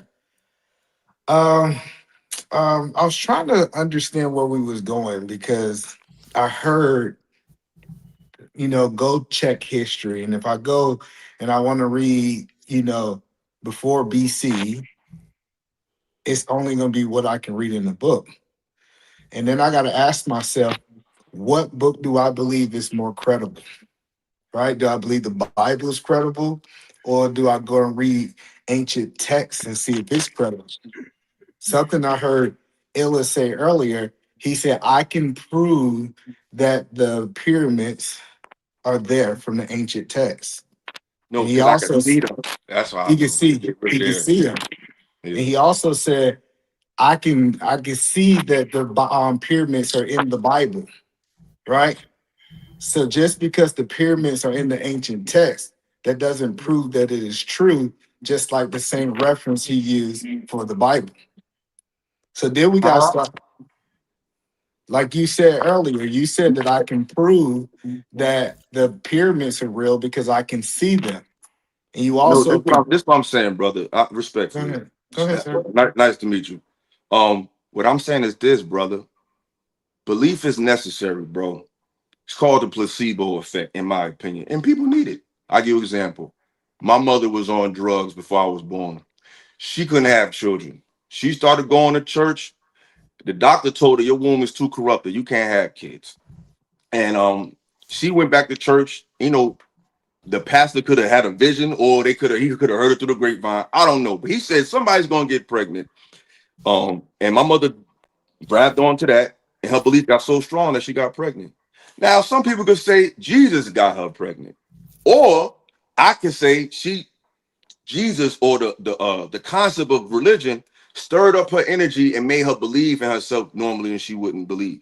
So what I'm saying is, if you want to belief has a purpose, and it can't help people spark their what's already inside of them. I think it's already there. And sometimes we all need different things. Sometimes you can be a good basketball player, or you be a bad basketball player to take the right coach to bring it out of you. Maybe Christianity will bring that out of you to make you a better. If it make you a better person, whatever it is, do it. What I'm saying is, when it comes to evaluating our current dilemma, when I try to study history, brother, I just think it's more advantageous for our people to study what we can prove more likely than we can't prove. Because, of course, nothing is 100%, unfortunately. But we all know Martin Luther King got killed. Like, that's not a belief. We know that happened. There's plenty things that, like, I just rather start with what we can prove, because it's just more intelligent to do so. And then from what we know happened, then we can pontificate or what might have happened. I just think it's better to understand information that way. And some people don't agree, but it's cool. I get what you're saying, but so I deal with a lot of youth. And saying that these principles are just in mankind and it doesn't have to be taught is a bad it's a bad take, in my opinion. Didn't Because say that, bro. I didn't say no, that, brother. so you said that we know not to sleep with a man wife because it's in us. Like you know that that's the right thing, correct? Maybe that was a bad example, but Okay, I keep bringing that up. What I'm saying is this: principled living that can result in a lifestyle that's positive. It's not Christianity in the Bible doesn't have a monopoly on that. And we speak as if it does. But if you found that to be so and it works for you, that's beautiful. But someone else can get to that same place without it. And that shouldn't cause division amongst us, is what I'm saying. Does that So make sense? yeah, absolutely. So what you're saying is principle is the most important thing. How people get to those principles, we should accept it, regardless if it come through Muslim, if it come through Christianity, or it comes through just the teaching of your fathers. Did I I correct? mean, absolutely. I mean, Okay, because the Bible says you judge a tree by what? The it's fruit it fruit. bears. So what I'm Absolutely. saying is, technically, our immediate ancestors was Muslim, but who cares? And if you really read the Bible, Islam and Christianity, or Islam, I ain't gonna say Christianity, because Christianity is a political movement that uses the Bible, right? Here. Yes, sir. So what I'm saying is, the Bible was talking about more people who are living on a more Jewish, Hebrew Israelite, for lack of a better term, Islamic way. Jesus was the Prince of Peace. Islam means peace. He spoke Aramaic, if I'm not mistaken. Was that the language of the day, or was it nothing? Because from my studies, it was Aramaic that Jesus Muhammad? spoke. No, Jesus. Well, that ain't what his name was. Yeshua, Isha, whatever name you want to Yeah, pick. yeah, yeah. They Aramaic is Aramaic. popular, and Greek. Greek was Aramaic. probably Now, if I'm not probably mistaken, the the most name for popular. God in Aramaic was Eloha, Ilaha, or Allah. If is that correct? from my studies, those were the three types of names that Jesus of Nazareth spoke. But if you say that to a Christian, they get confused. See, what I try to do is because the European, like I said, the European did a great job. He broke everything up. He dissected everything. But I try to put it together, because when you really see it all, it's really one thing. And if we realize that the thing we're looking for is just ourselves, we'll realize that it's really a game this man is playing, because he's, regardless of how we want to say it, everything we think we know came via slavery after we weren't even allowed to read. We weren't allowed to read, and the first thing they let us be was preachers and teachers. That was the first two jobs they gave us. So that should tell you something right there. So I just feel like it's nothing wrong with going beyond a book that was forced on you. Yeah. So I get what you said, and I understand your sentiment of you saying, hey, we need principles on this earth. And I'm not disagreeing with you. I think you practicing the principles is a good principle. But I'm saying, do we have a level of responsibility when we're talking to the youth? Because I think the older men are stuck in their ways. Do we have a level of responsibility on what happened to their spirit after they leave this earth? But that's belief. What you have a responsibility to is to show them how to live right here, because you don't know where they're going. You don't even know where you're going. That's conjecture. We don't know. We still stuck in this book. I work with children. They love me. I had children learning who I worked in one of the best schools in DC, bro. I was the man up in there. And one of the best schools in DC, definitely probably one of the best schools in the nation. I'm just trying to tell you, because I get you. I said yes, principle. I'm agreeing. I just want to make sure we understand. I am agreeing that principle need to be taught. However you learn that principle, it needs to be taught. My question is, after they receive principle, is that the end point? Or are we still responsible as the elder men to teach them what happened to their spirit after they leave the earth? That's you don't. As an elder man, I'm mature enough to say, young brother, I don't know what's going to happen when you die. What I do know is you can live this way to have a good life.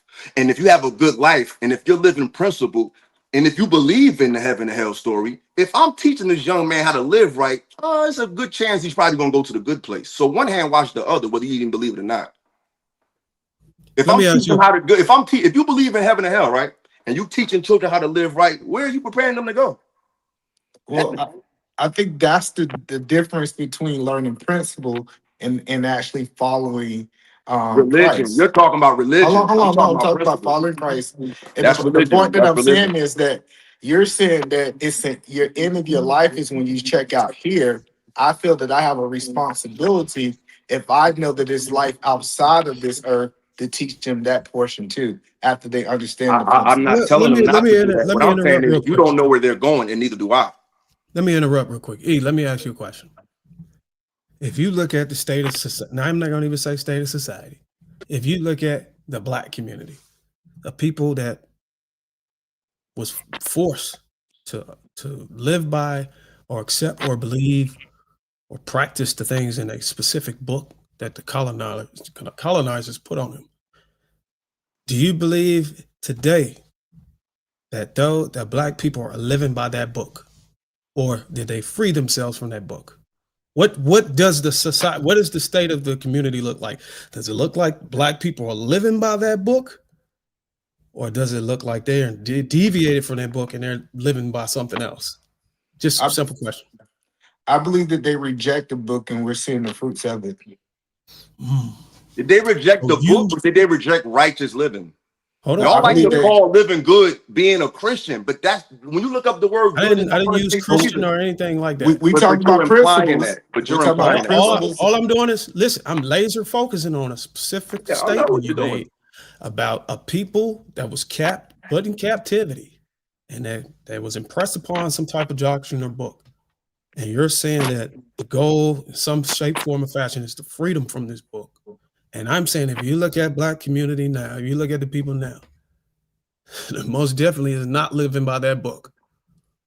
I would say they're good and free from that book. For somebody that's always. And I just asked E the question to see if he believes it. I didn't have to say Okay, I well, did can as I well. answer it? Can I jump in there? Can I jump in and answer that?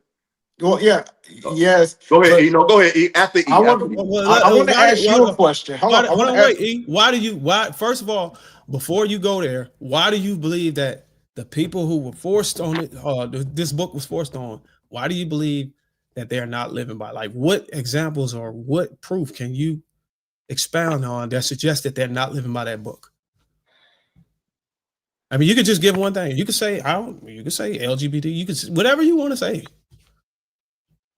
You could say murder and people, whatever. Yeah, I'm asking you the question. I'm just asking you. I'm sorry. I thought you was all. talking to Ella.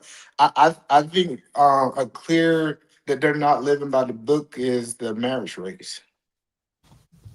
I think when more Black people was living by the book, we seen an increase in marriage, and then when they stopped living by the book, we seen a decrease in marriage. Okay. The Nation of Islam is full of marriages. They don't believe the Bible. They seem to be doing just fine. So you believe? Hold on. You believe the Nation of Islam don't believe in the Bible? I'm just saying they have the Quran. Ooh, What I'm saying is this. No. See, but the Nation of Islam just re-ask the question. Just re-ask that question. What I'm saying is he this. Believe that the Nation of Islam don't believe in the Bible. That's a good question. What I'm saying is that's not they believe in the principles of the Bible, but they don't believe in everything that the Bible says. They don't believe Jesus is God. They don't believe that. Matter of fact, you're right. They believe in the Bible. They don't believe in Christianity's interpretation of the Bible. So what I'm saying is this, because what you're doing is you're trying to do the process of elimination. You're trying to create a concept as which you're trying to tell Black people that the Bible is the only thing that can give you some type of enlightenment to live better.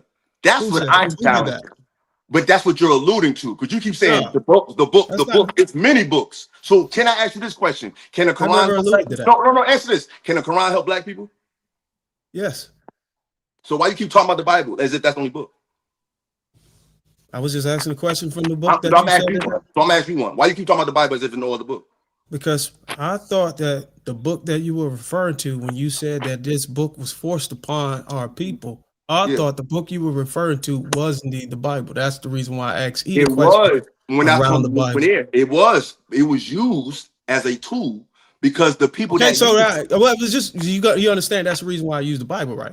Oh, okay. But I'm saying it's already proved how they used it. So we don't have to question why I'm against the way they use it. No, I'm just answering you asked me why did I use the Bible. I'm saying that's the reason why I used the Bible in that scenario. Yeah, but the point you're trying to bring up don't negate the point I made.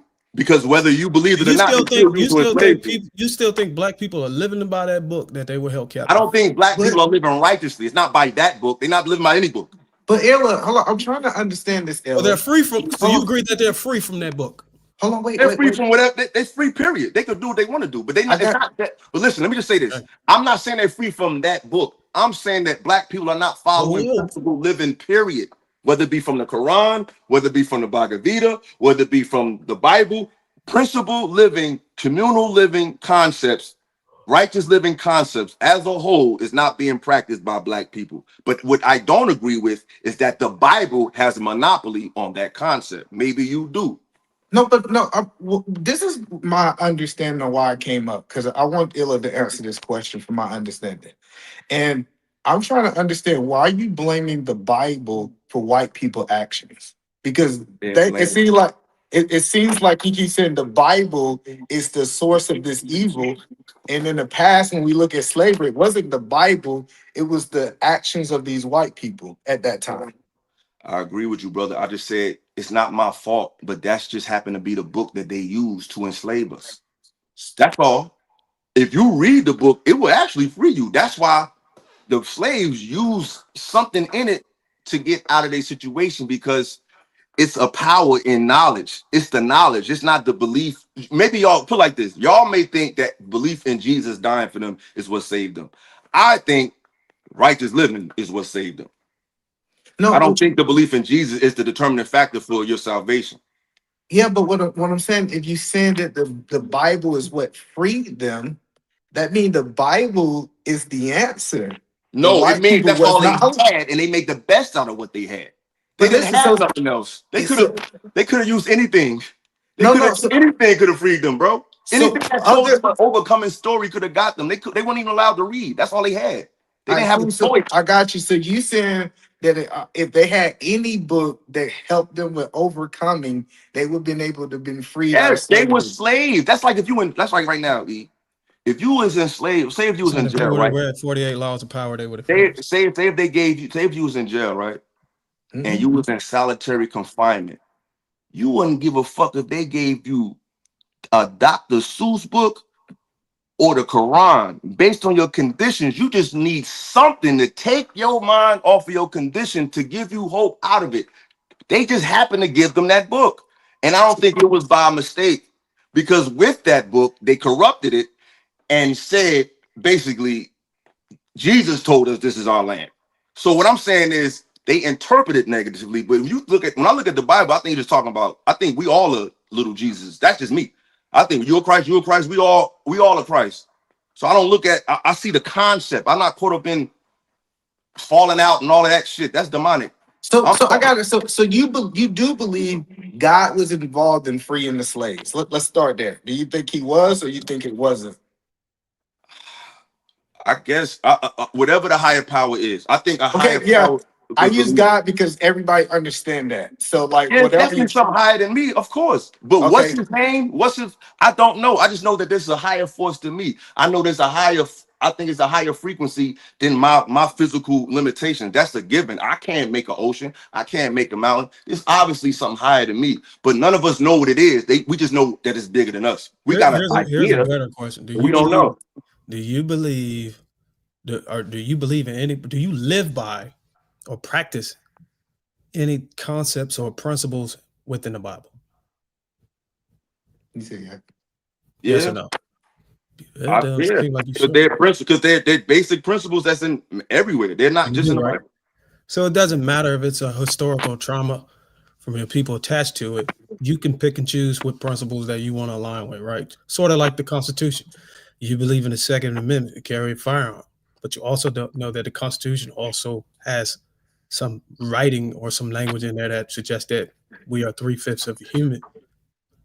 Or there's also an amendment in there or some writing in there that suggests that if we are incarcerated, we are involuntarily, or we're pretty much slaves. We become slaves. So you believe in that. You pick and choose whatever concepts or principles that you want to believe in, regardless if it was used to twist it in a way to subjugate or cause harm to your people. Is that at least true on the record? I'm talking to you. Yeah. Say that one more time.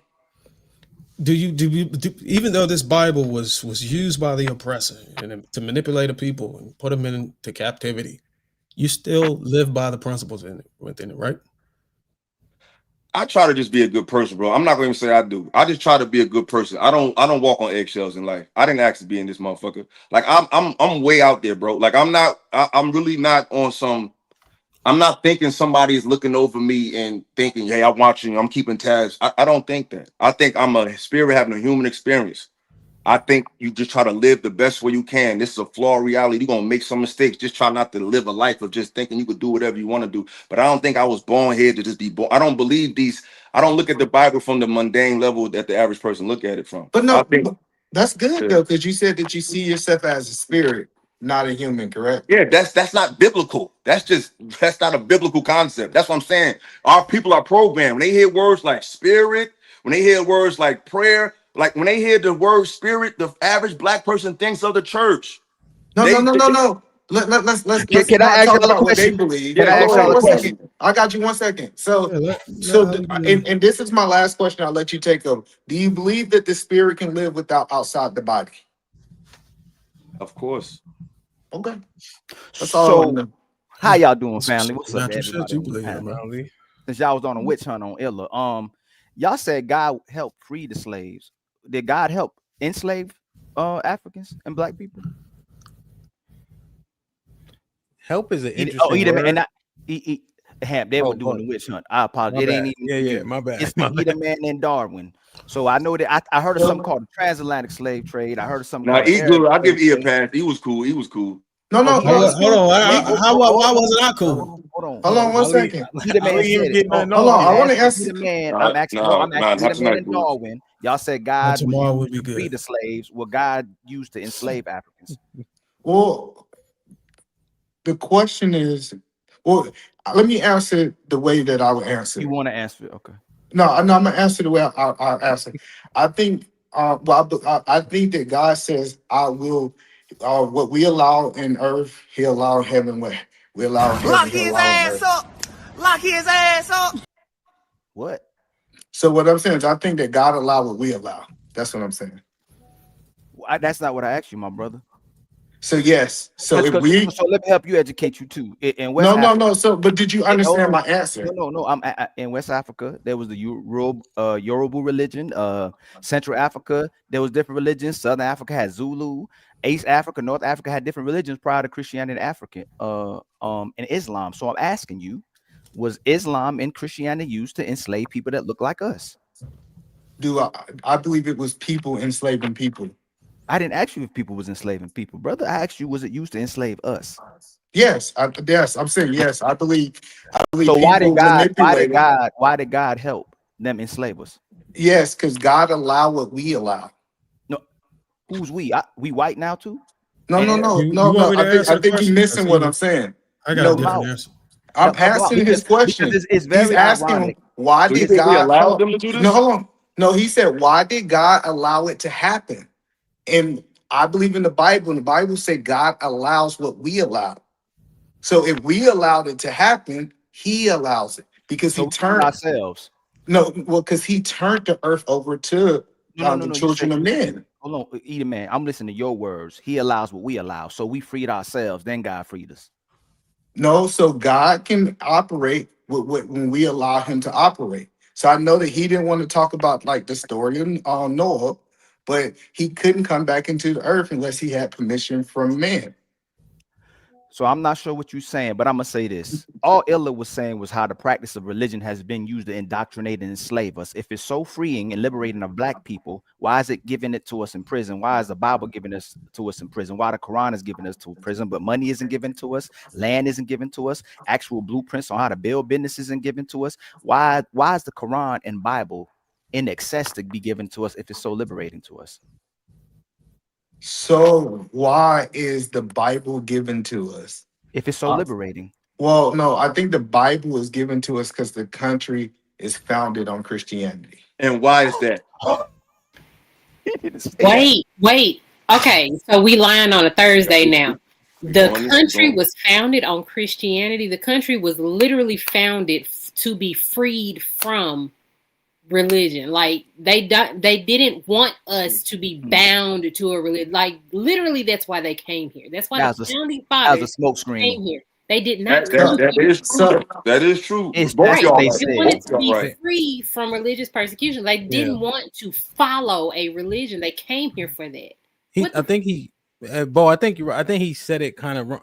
It's just that the baseline of the laws are predicated off of like what they find in the Bible. You know what I mean? Like for instance, monogamy, how they interpret it. They kind of come up with our I get baseline of it. laws from the Bible. What I happened, get it, Bo, but is the this Christian country I powers understand had nothing co-opted. to do with Christianity.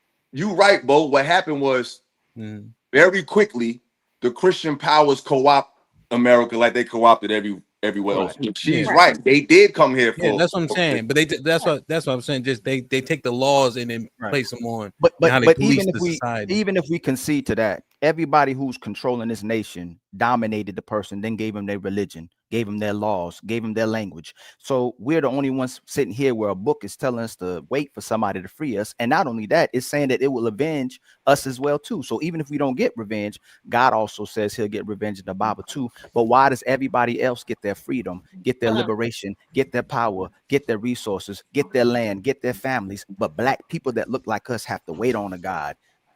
Hold on, let me I add this. didn't. I didn't wait on Hold a on. God to I get need mine. to hold on. I need to add this. Because he asked, why do they give us the Quran? Why do they give us the Bible? Why is it that the only time they allowed us to read in slavery was when it was the Bible? Why is it that they would not educate us about anything else but that Bible, They gave it to a select people so that those people can also spread the word to us as well. Why is it that we were not given any other book to read, but we were allowed to read the Bible, but it is so liberating? No, And well, that's before, Darwin. That's We before wasn't allowed to read the Bible. that was before they looked at us You as was allowed Christian. to. They only allowed us to everything she start just said converting was because of wrong. rebellions. That's What not we was not wrong. You allowed. said was the truth. did you Everything say she was just wrong? said wrong. I mean, was I wrong. just read earlier at the beginning of the show when the Council of Holland and the Cardinals sat down and made Christianity something used to kick off the whole slave trade. That's documented. They even talk about that at the African American Museum in DC. Like that's not No, no secret. no, hold on. You said Hold you on, was wait. allowed to What she read the said? What Bible she and you said? could not read. Wait a minute, because y'all just They let her. didn't let us read. What she's saying Wait a is we minute. weren't allowed to read. But when we Let finally got me to it, expound on that's why what I they gave said us. that Right. what she said was wrong. But the reason why I said what she said was wrong, it was partially right, but the part she got wrong is very critical. When she said they allowed you to read the Bible, I think it's important to say that they allowed you to read parts of the Bible. They had specific scripture intentionally. It was a command. It was instructions that you should not let them read. You're moving the goalposts. Specific. Definitely. You're moving the goalposts. Just You're tell me moving if it's true. You're Hold doing on, what he wait. was doing earlier. Nope, there's no Hold on, reason to wait. talk about that. That's a Hang on. moot point. That's a moot point. That's a Well, moot point. Raheem, just tell me Rufus, that's a moot if point. wait, let me just see if this understood. And y'all can say that that's false or whatever, and I'll just shut the hell up. Do you believe it would that they allowed black people that were enslaved, specific people, to read the entire Bible? Just answer yes or no. I'm not sure on the specifics. I'm not asking. I'm asking Bohemian because she made the statement. Do you believe that those specific key slave members that were using the Bible to lecture the people or control people, were they allowed to read the entire Bible? Yes or no? I don't know, but the point is that's the book that they We don't know. But Bruiser, do you know if that's the truth or not? That's what I'm saying. I know what the truth is. The truth is they let them read one scripture, and that scripture was obey your master. So Slaves. what can we Hold go on. to that says that back up your claim? Besides you saying that, what other information can you give us to back that claim? So you said what other information? You just said, listen, you just said that they was allowed to read one verse. So when I'm asking, they couldn't read, they was read too. Oh, it's a difference. So okay. they couldn't read. If they didn't have the skill of read, you can give them a Bible. They couldn't read it because they wasn't allowed to read. The scripture that they was repeated over and over again was the scripture, obey your masters. Slaves, obey your masters. And how I know this, because you're talking about historical fact, this is because I sat at the foot of my grandfather, which his great-grandfather was a slave. And he explained these things to us on what they was doing. So I'm not talking about a theory. No, I got you. But you still I know for a fact that you still moved the goalpost. I didn't move. I'm literally answering the question. Can I say why? If you didn't, can I say why you did? Because y'all I'm keep not trying to moving fight over the. goalposts. I think that's just a tactic. We said never got a why. we said We it was never got a used why. to enslave and indoctrinate the slaves. Whether they got to read one part of it, the last part of it, they were given the Bible and parts of the Bible, if you want to use that, to dominate and indoctrinate black people because of rebellions as well too. They wanted it because of what the book says. The Bible also tells you how to indoctrinate and enslave your own Hebrews. So it told you what to do with slaves in the Bible. We agree. I'm not disagreeing. I'm not disagreeing with that part, but that's not what we were talking about. We were talking about that the Bible. We have no argument against. Well. We have no. I'm responding to what she said. Hold on, wait. So why'd you make a new argument? You didn't answer the Hang on, question. wait. I have no argument. I have no argument. Okay, this is why. Let me tell you. Let me just say why, and you can have it, E. And I'm going to use chemistry, the book. I could take the book, a chemistry book, and I could use it specifically to create a substance that a people would abuse to destroy an entire community.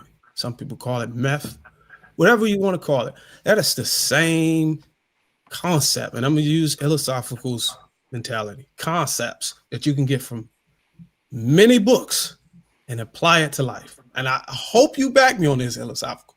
You can use the Bible the same way to destroy uplift, whatever the hell you want to do. You can take specific, You're making our point. strategic. You could be very meticulous about You're how rewriting you do our it. point, Bruce. I'm answering. Yeah, well, I'm just answering questions. So We why don't you have an telling us argument. what we just told you like you making a new argument? That was our argument. But it brings back my point. It is No, key that's that our Why does point. God That wasn't your allow point. that? if you allow, Well, and why does Bohemian God Quality allow can back me. If you allow people to be educated, they can liberate, they can free themselves. If So you why allow does women, God allow it? Because That's he the tur- question. I Still can why did answer God that question. allow? Why did Because God allow? because he had turned the earth over to mankind. What did you say? Why did God allow people to Because be he enslaved?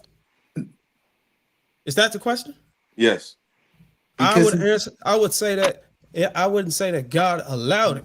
I would say God does not micromanage the decision making of people who decide to do evil or good. We know so much what God say. God ain't never told I don't nobody know none of how. this shit. Is that a good answer or no? I'm just saying God ain't never told me know none of what this God shit. Hold talking up, about. truth. That's Do you crazy. disagree or agree? I agree God with you. told you that? Yo, how I can didn't. Truth, Hold how on. you So gonna now how you y'all gonna told gonna you ask that? me. So y'all stacking the question. Can we I'm first I'm address? just saying, he told you that? Can Y'all we gotta give me his first? number, Can we bro. first concede on that answer? Was that a good answer, or was No, that that's a suitable or not? horrible answer Horrible answer. because what y'all been doing right now is that one person's trying to prove God exists, the other one says you can't prove God doesn't exist, and now you speaking for God. Like God literally said in Genesis and Revelations, you don't know what he's You gonna thinking. tell And me you I'm speaking for God, but ask land? me to speak for Can I God. land? Can I land? we do No, know what he's thinking. I didn't ask We you to do speak know what for God God. thinking. Oh, he You just asked me You to don't speak know for what he God, thinking, and man. then you Yes, gonna actually we crucify me, You do. know what the Listen, God of the Bible says. You don't know no, that you don't know. Why can't we admit and what then we you don't gonna tell know? me I don't know. Like y'all We don't don't want we, answers. y'all Y'all met do What was God. not. the Y'all know question exactly he what he asked? wants y'all to do. What was Y'all the he told question? you. He he told you. said we don't know what God thinking, and They God said tells us so. that he wrote No, this the what he was Bible thinking said down. that God said. They're speaking for God. That's all we're saying. You don't Y'all know are what speaking he for said. God. Either man is So speaking let for me God. ask And y'all this. Let both me ask y'all sides this. I'm I'm gonna just go. telling you what the Bible Cause says. I'm punch drunk. Y'all done punched on me all night. I gotta lay down. Let me ask y'all this. I got You think with the minds we got tonight, with the minds of the minds that we have in this illustrious time, we have all these great minds on the panel, all these elaborate thinkers. You got 19 Keys, you got the great DJ Hamp, you got the great Ali, you got the great Bruiser, you got all these wonderful minds and wonderful men. You have Trey, you have Either Man, you got Trey Smooth, all these beautiful minds. Do you think we have enough common sense to come up with a regiment of living outside of Hokomo Shando that we can apply to our people and children that can bring us together? Yes or no? Yes, we do now.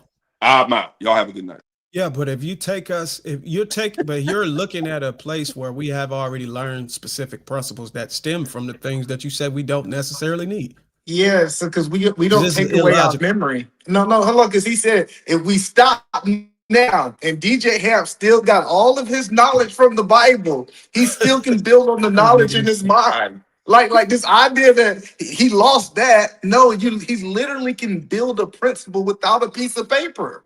Because it's in him. I thought all good things came from holy places. That's what I was always taught. I was always taught that. So The point is, I think so.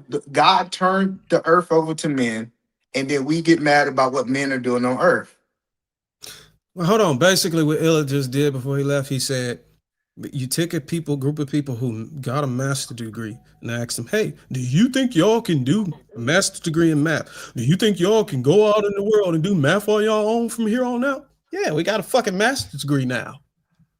The crazy part about I'm just saying, like, we mastered the concept, the art of something, and then you're gonna ask us from here on out, do we think we can go and continue to do it?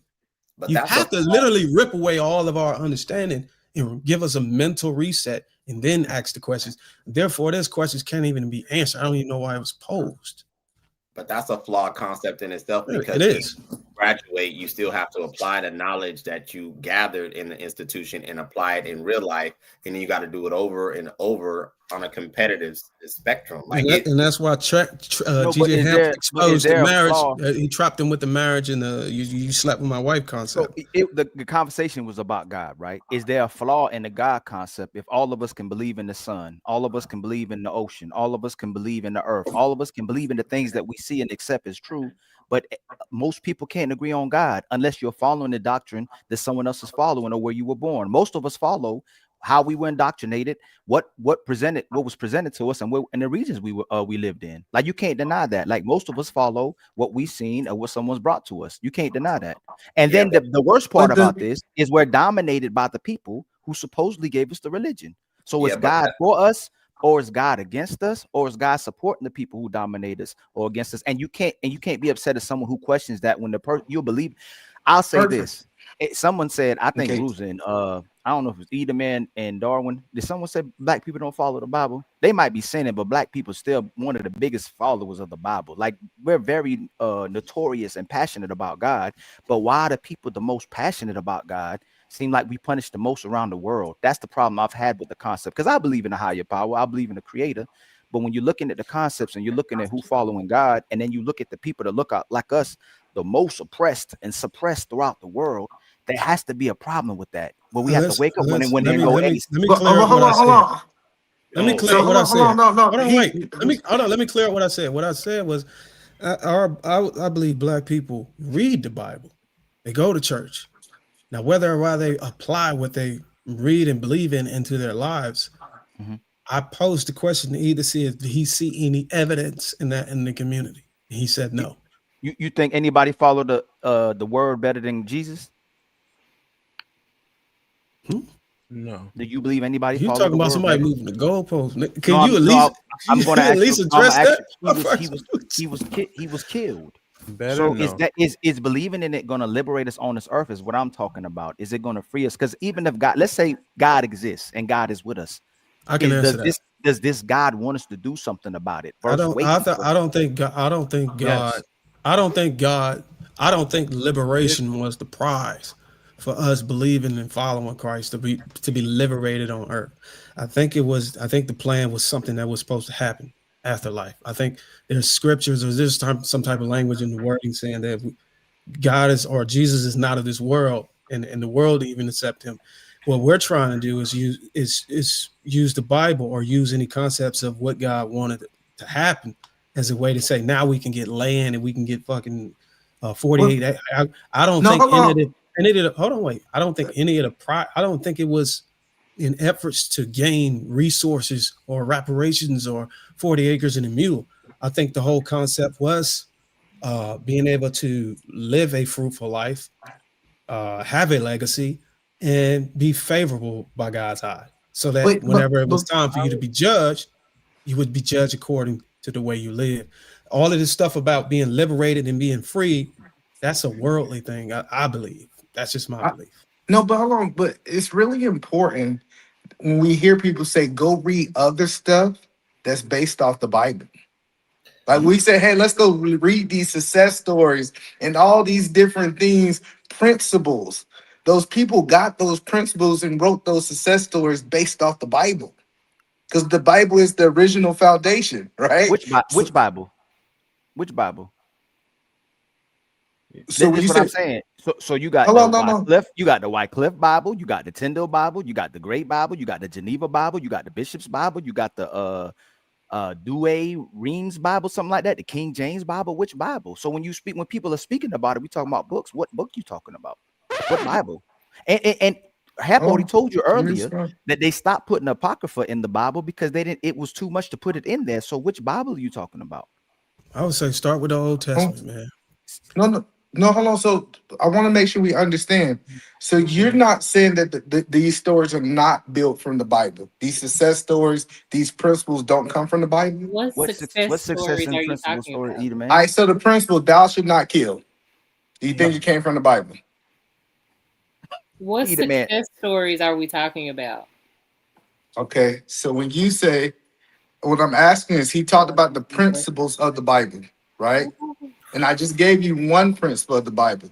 When you hear other people, so when you hear other people talks about those things, the questions that I'm asking, do those things come from the Bible, or you think they come from somewhere else? What are you talking about? I don't know what you're trying to ask. How would you ask that question? I don't know what you're trying to ask, brother. You know, Ali asked a lot of pertinent questions.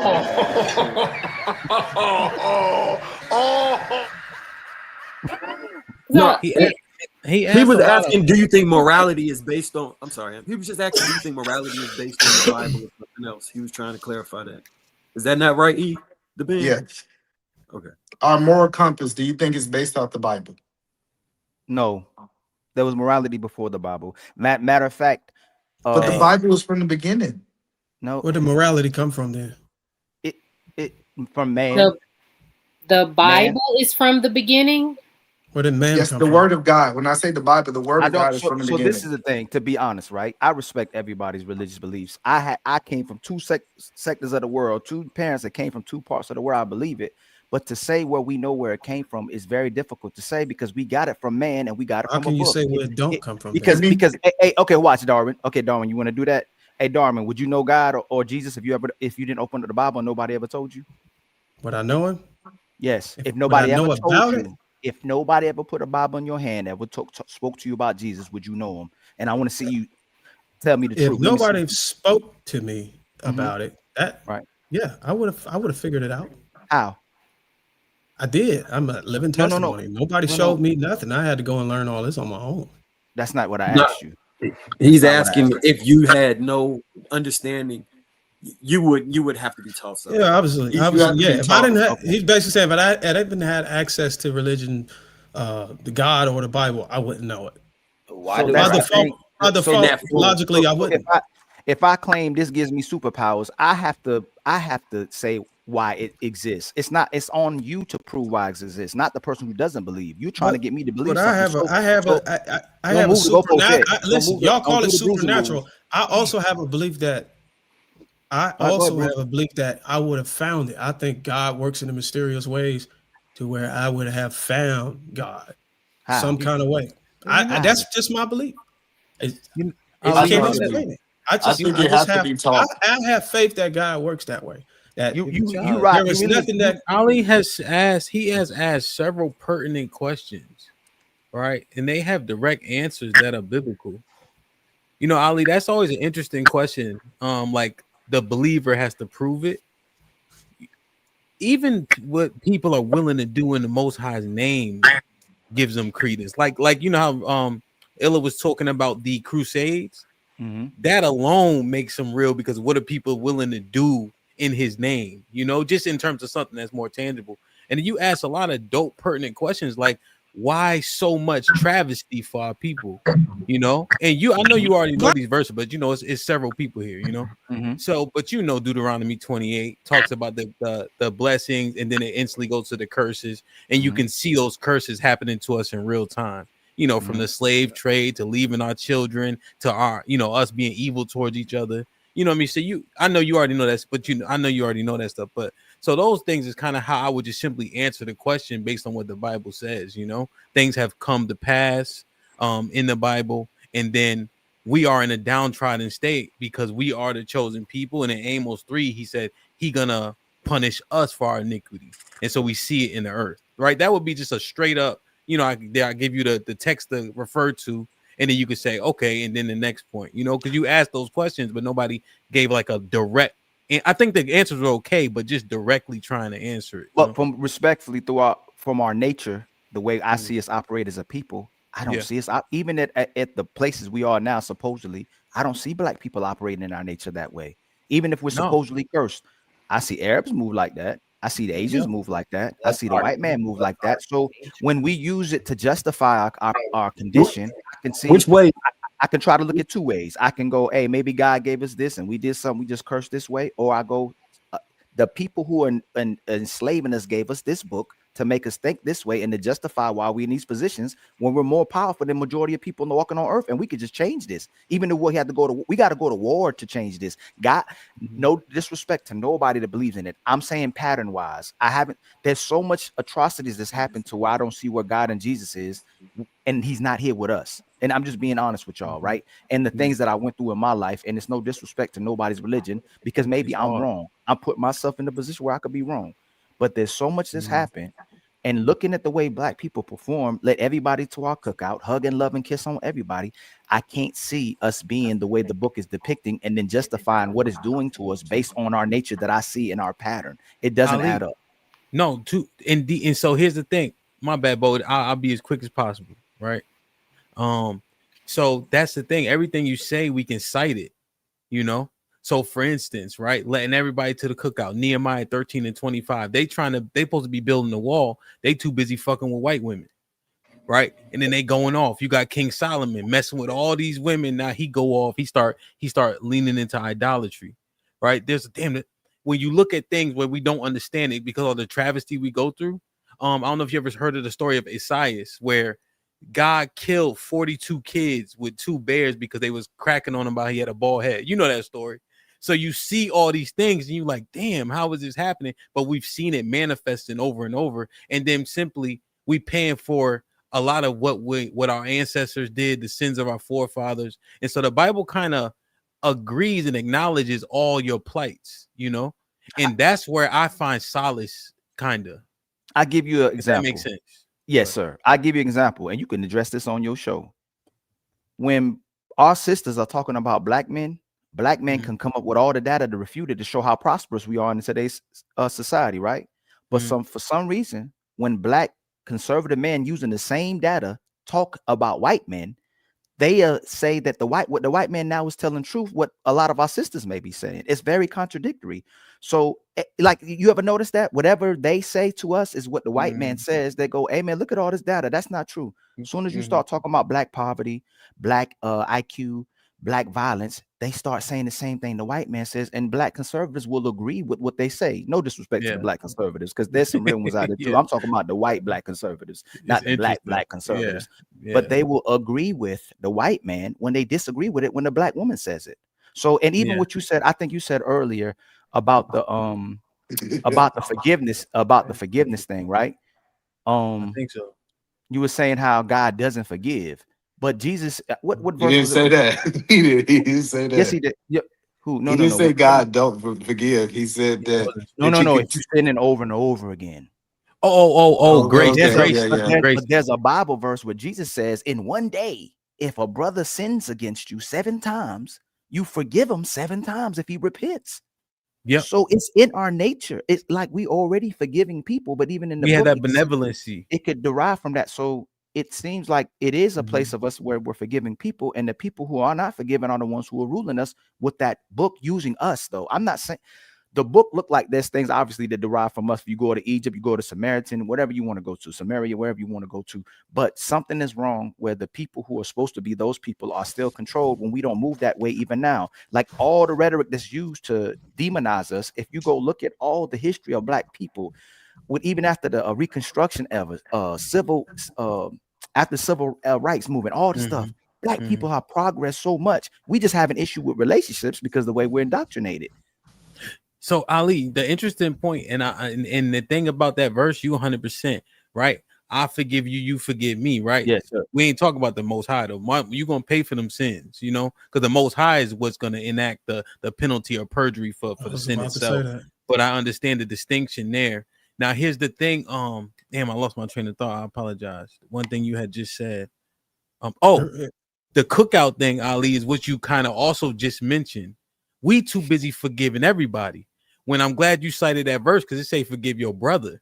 We invite everybody. You remember Joe Bokeem in Dallas? He got shot eating ice cream, and they was hugging the police officer. I sick to my stomach. But that's where we start to go off. Like anybody could just get a hug from us. And to your point, you know what I'm saying? Because the verse says your brother. It don't say everybody, but we kind of just expand, you know, spread this type of benevolency to people who never earned it, deserved it, and none of that shit. But not to each other. Correct me if I'm wrong, though, DJ Hemp. And that's Deuteronomy 28 and 53. Your eye will be evil towards your brother. And that's the thing, like it's beautiful because it's all right there. And what you saying, you literally citing it and saying it in real time. But it's because how we conditioned. Like if you went on the trip, you go, hey, white man, Asian man, Arab man, Hispanic, black woman, black man, dog. Like you can go straight, like you know what how you're valued in society.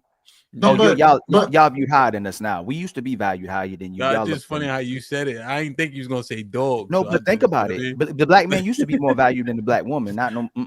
But with that being said, can we say that it's people ideology and not the Bible? Yeah, but why you moving away? If it's used, if the is you think you just said hold on. even if you say that, if it's not being used to do good, is it still problematic if it keeps us in a place of stagnance? Where we're stagnant. We're using like where we're waiting for someone to save us. No, we need to go to the Bible for ourselves.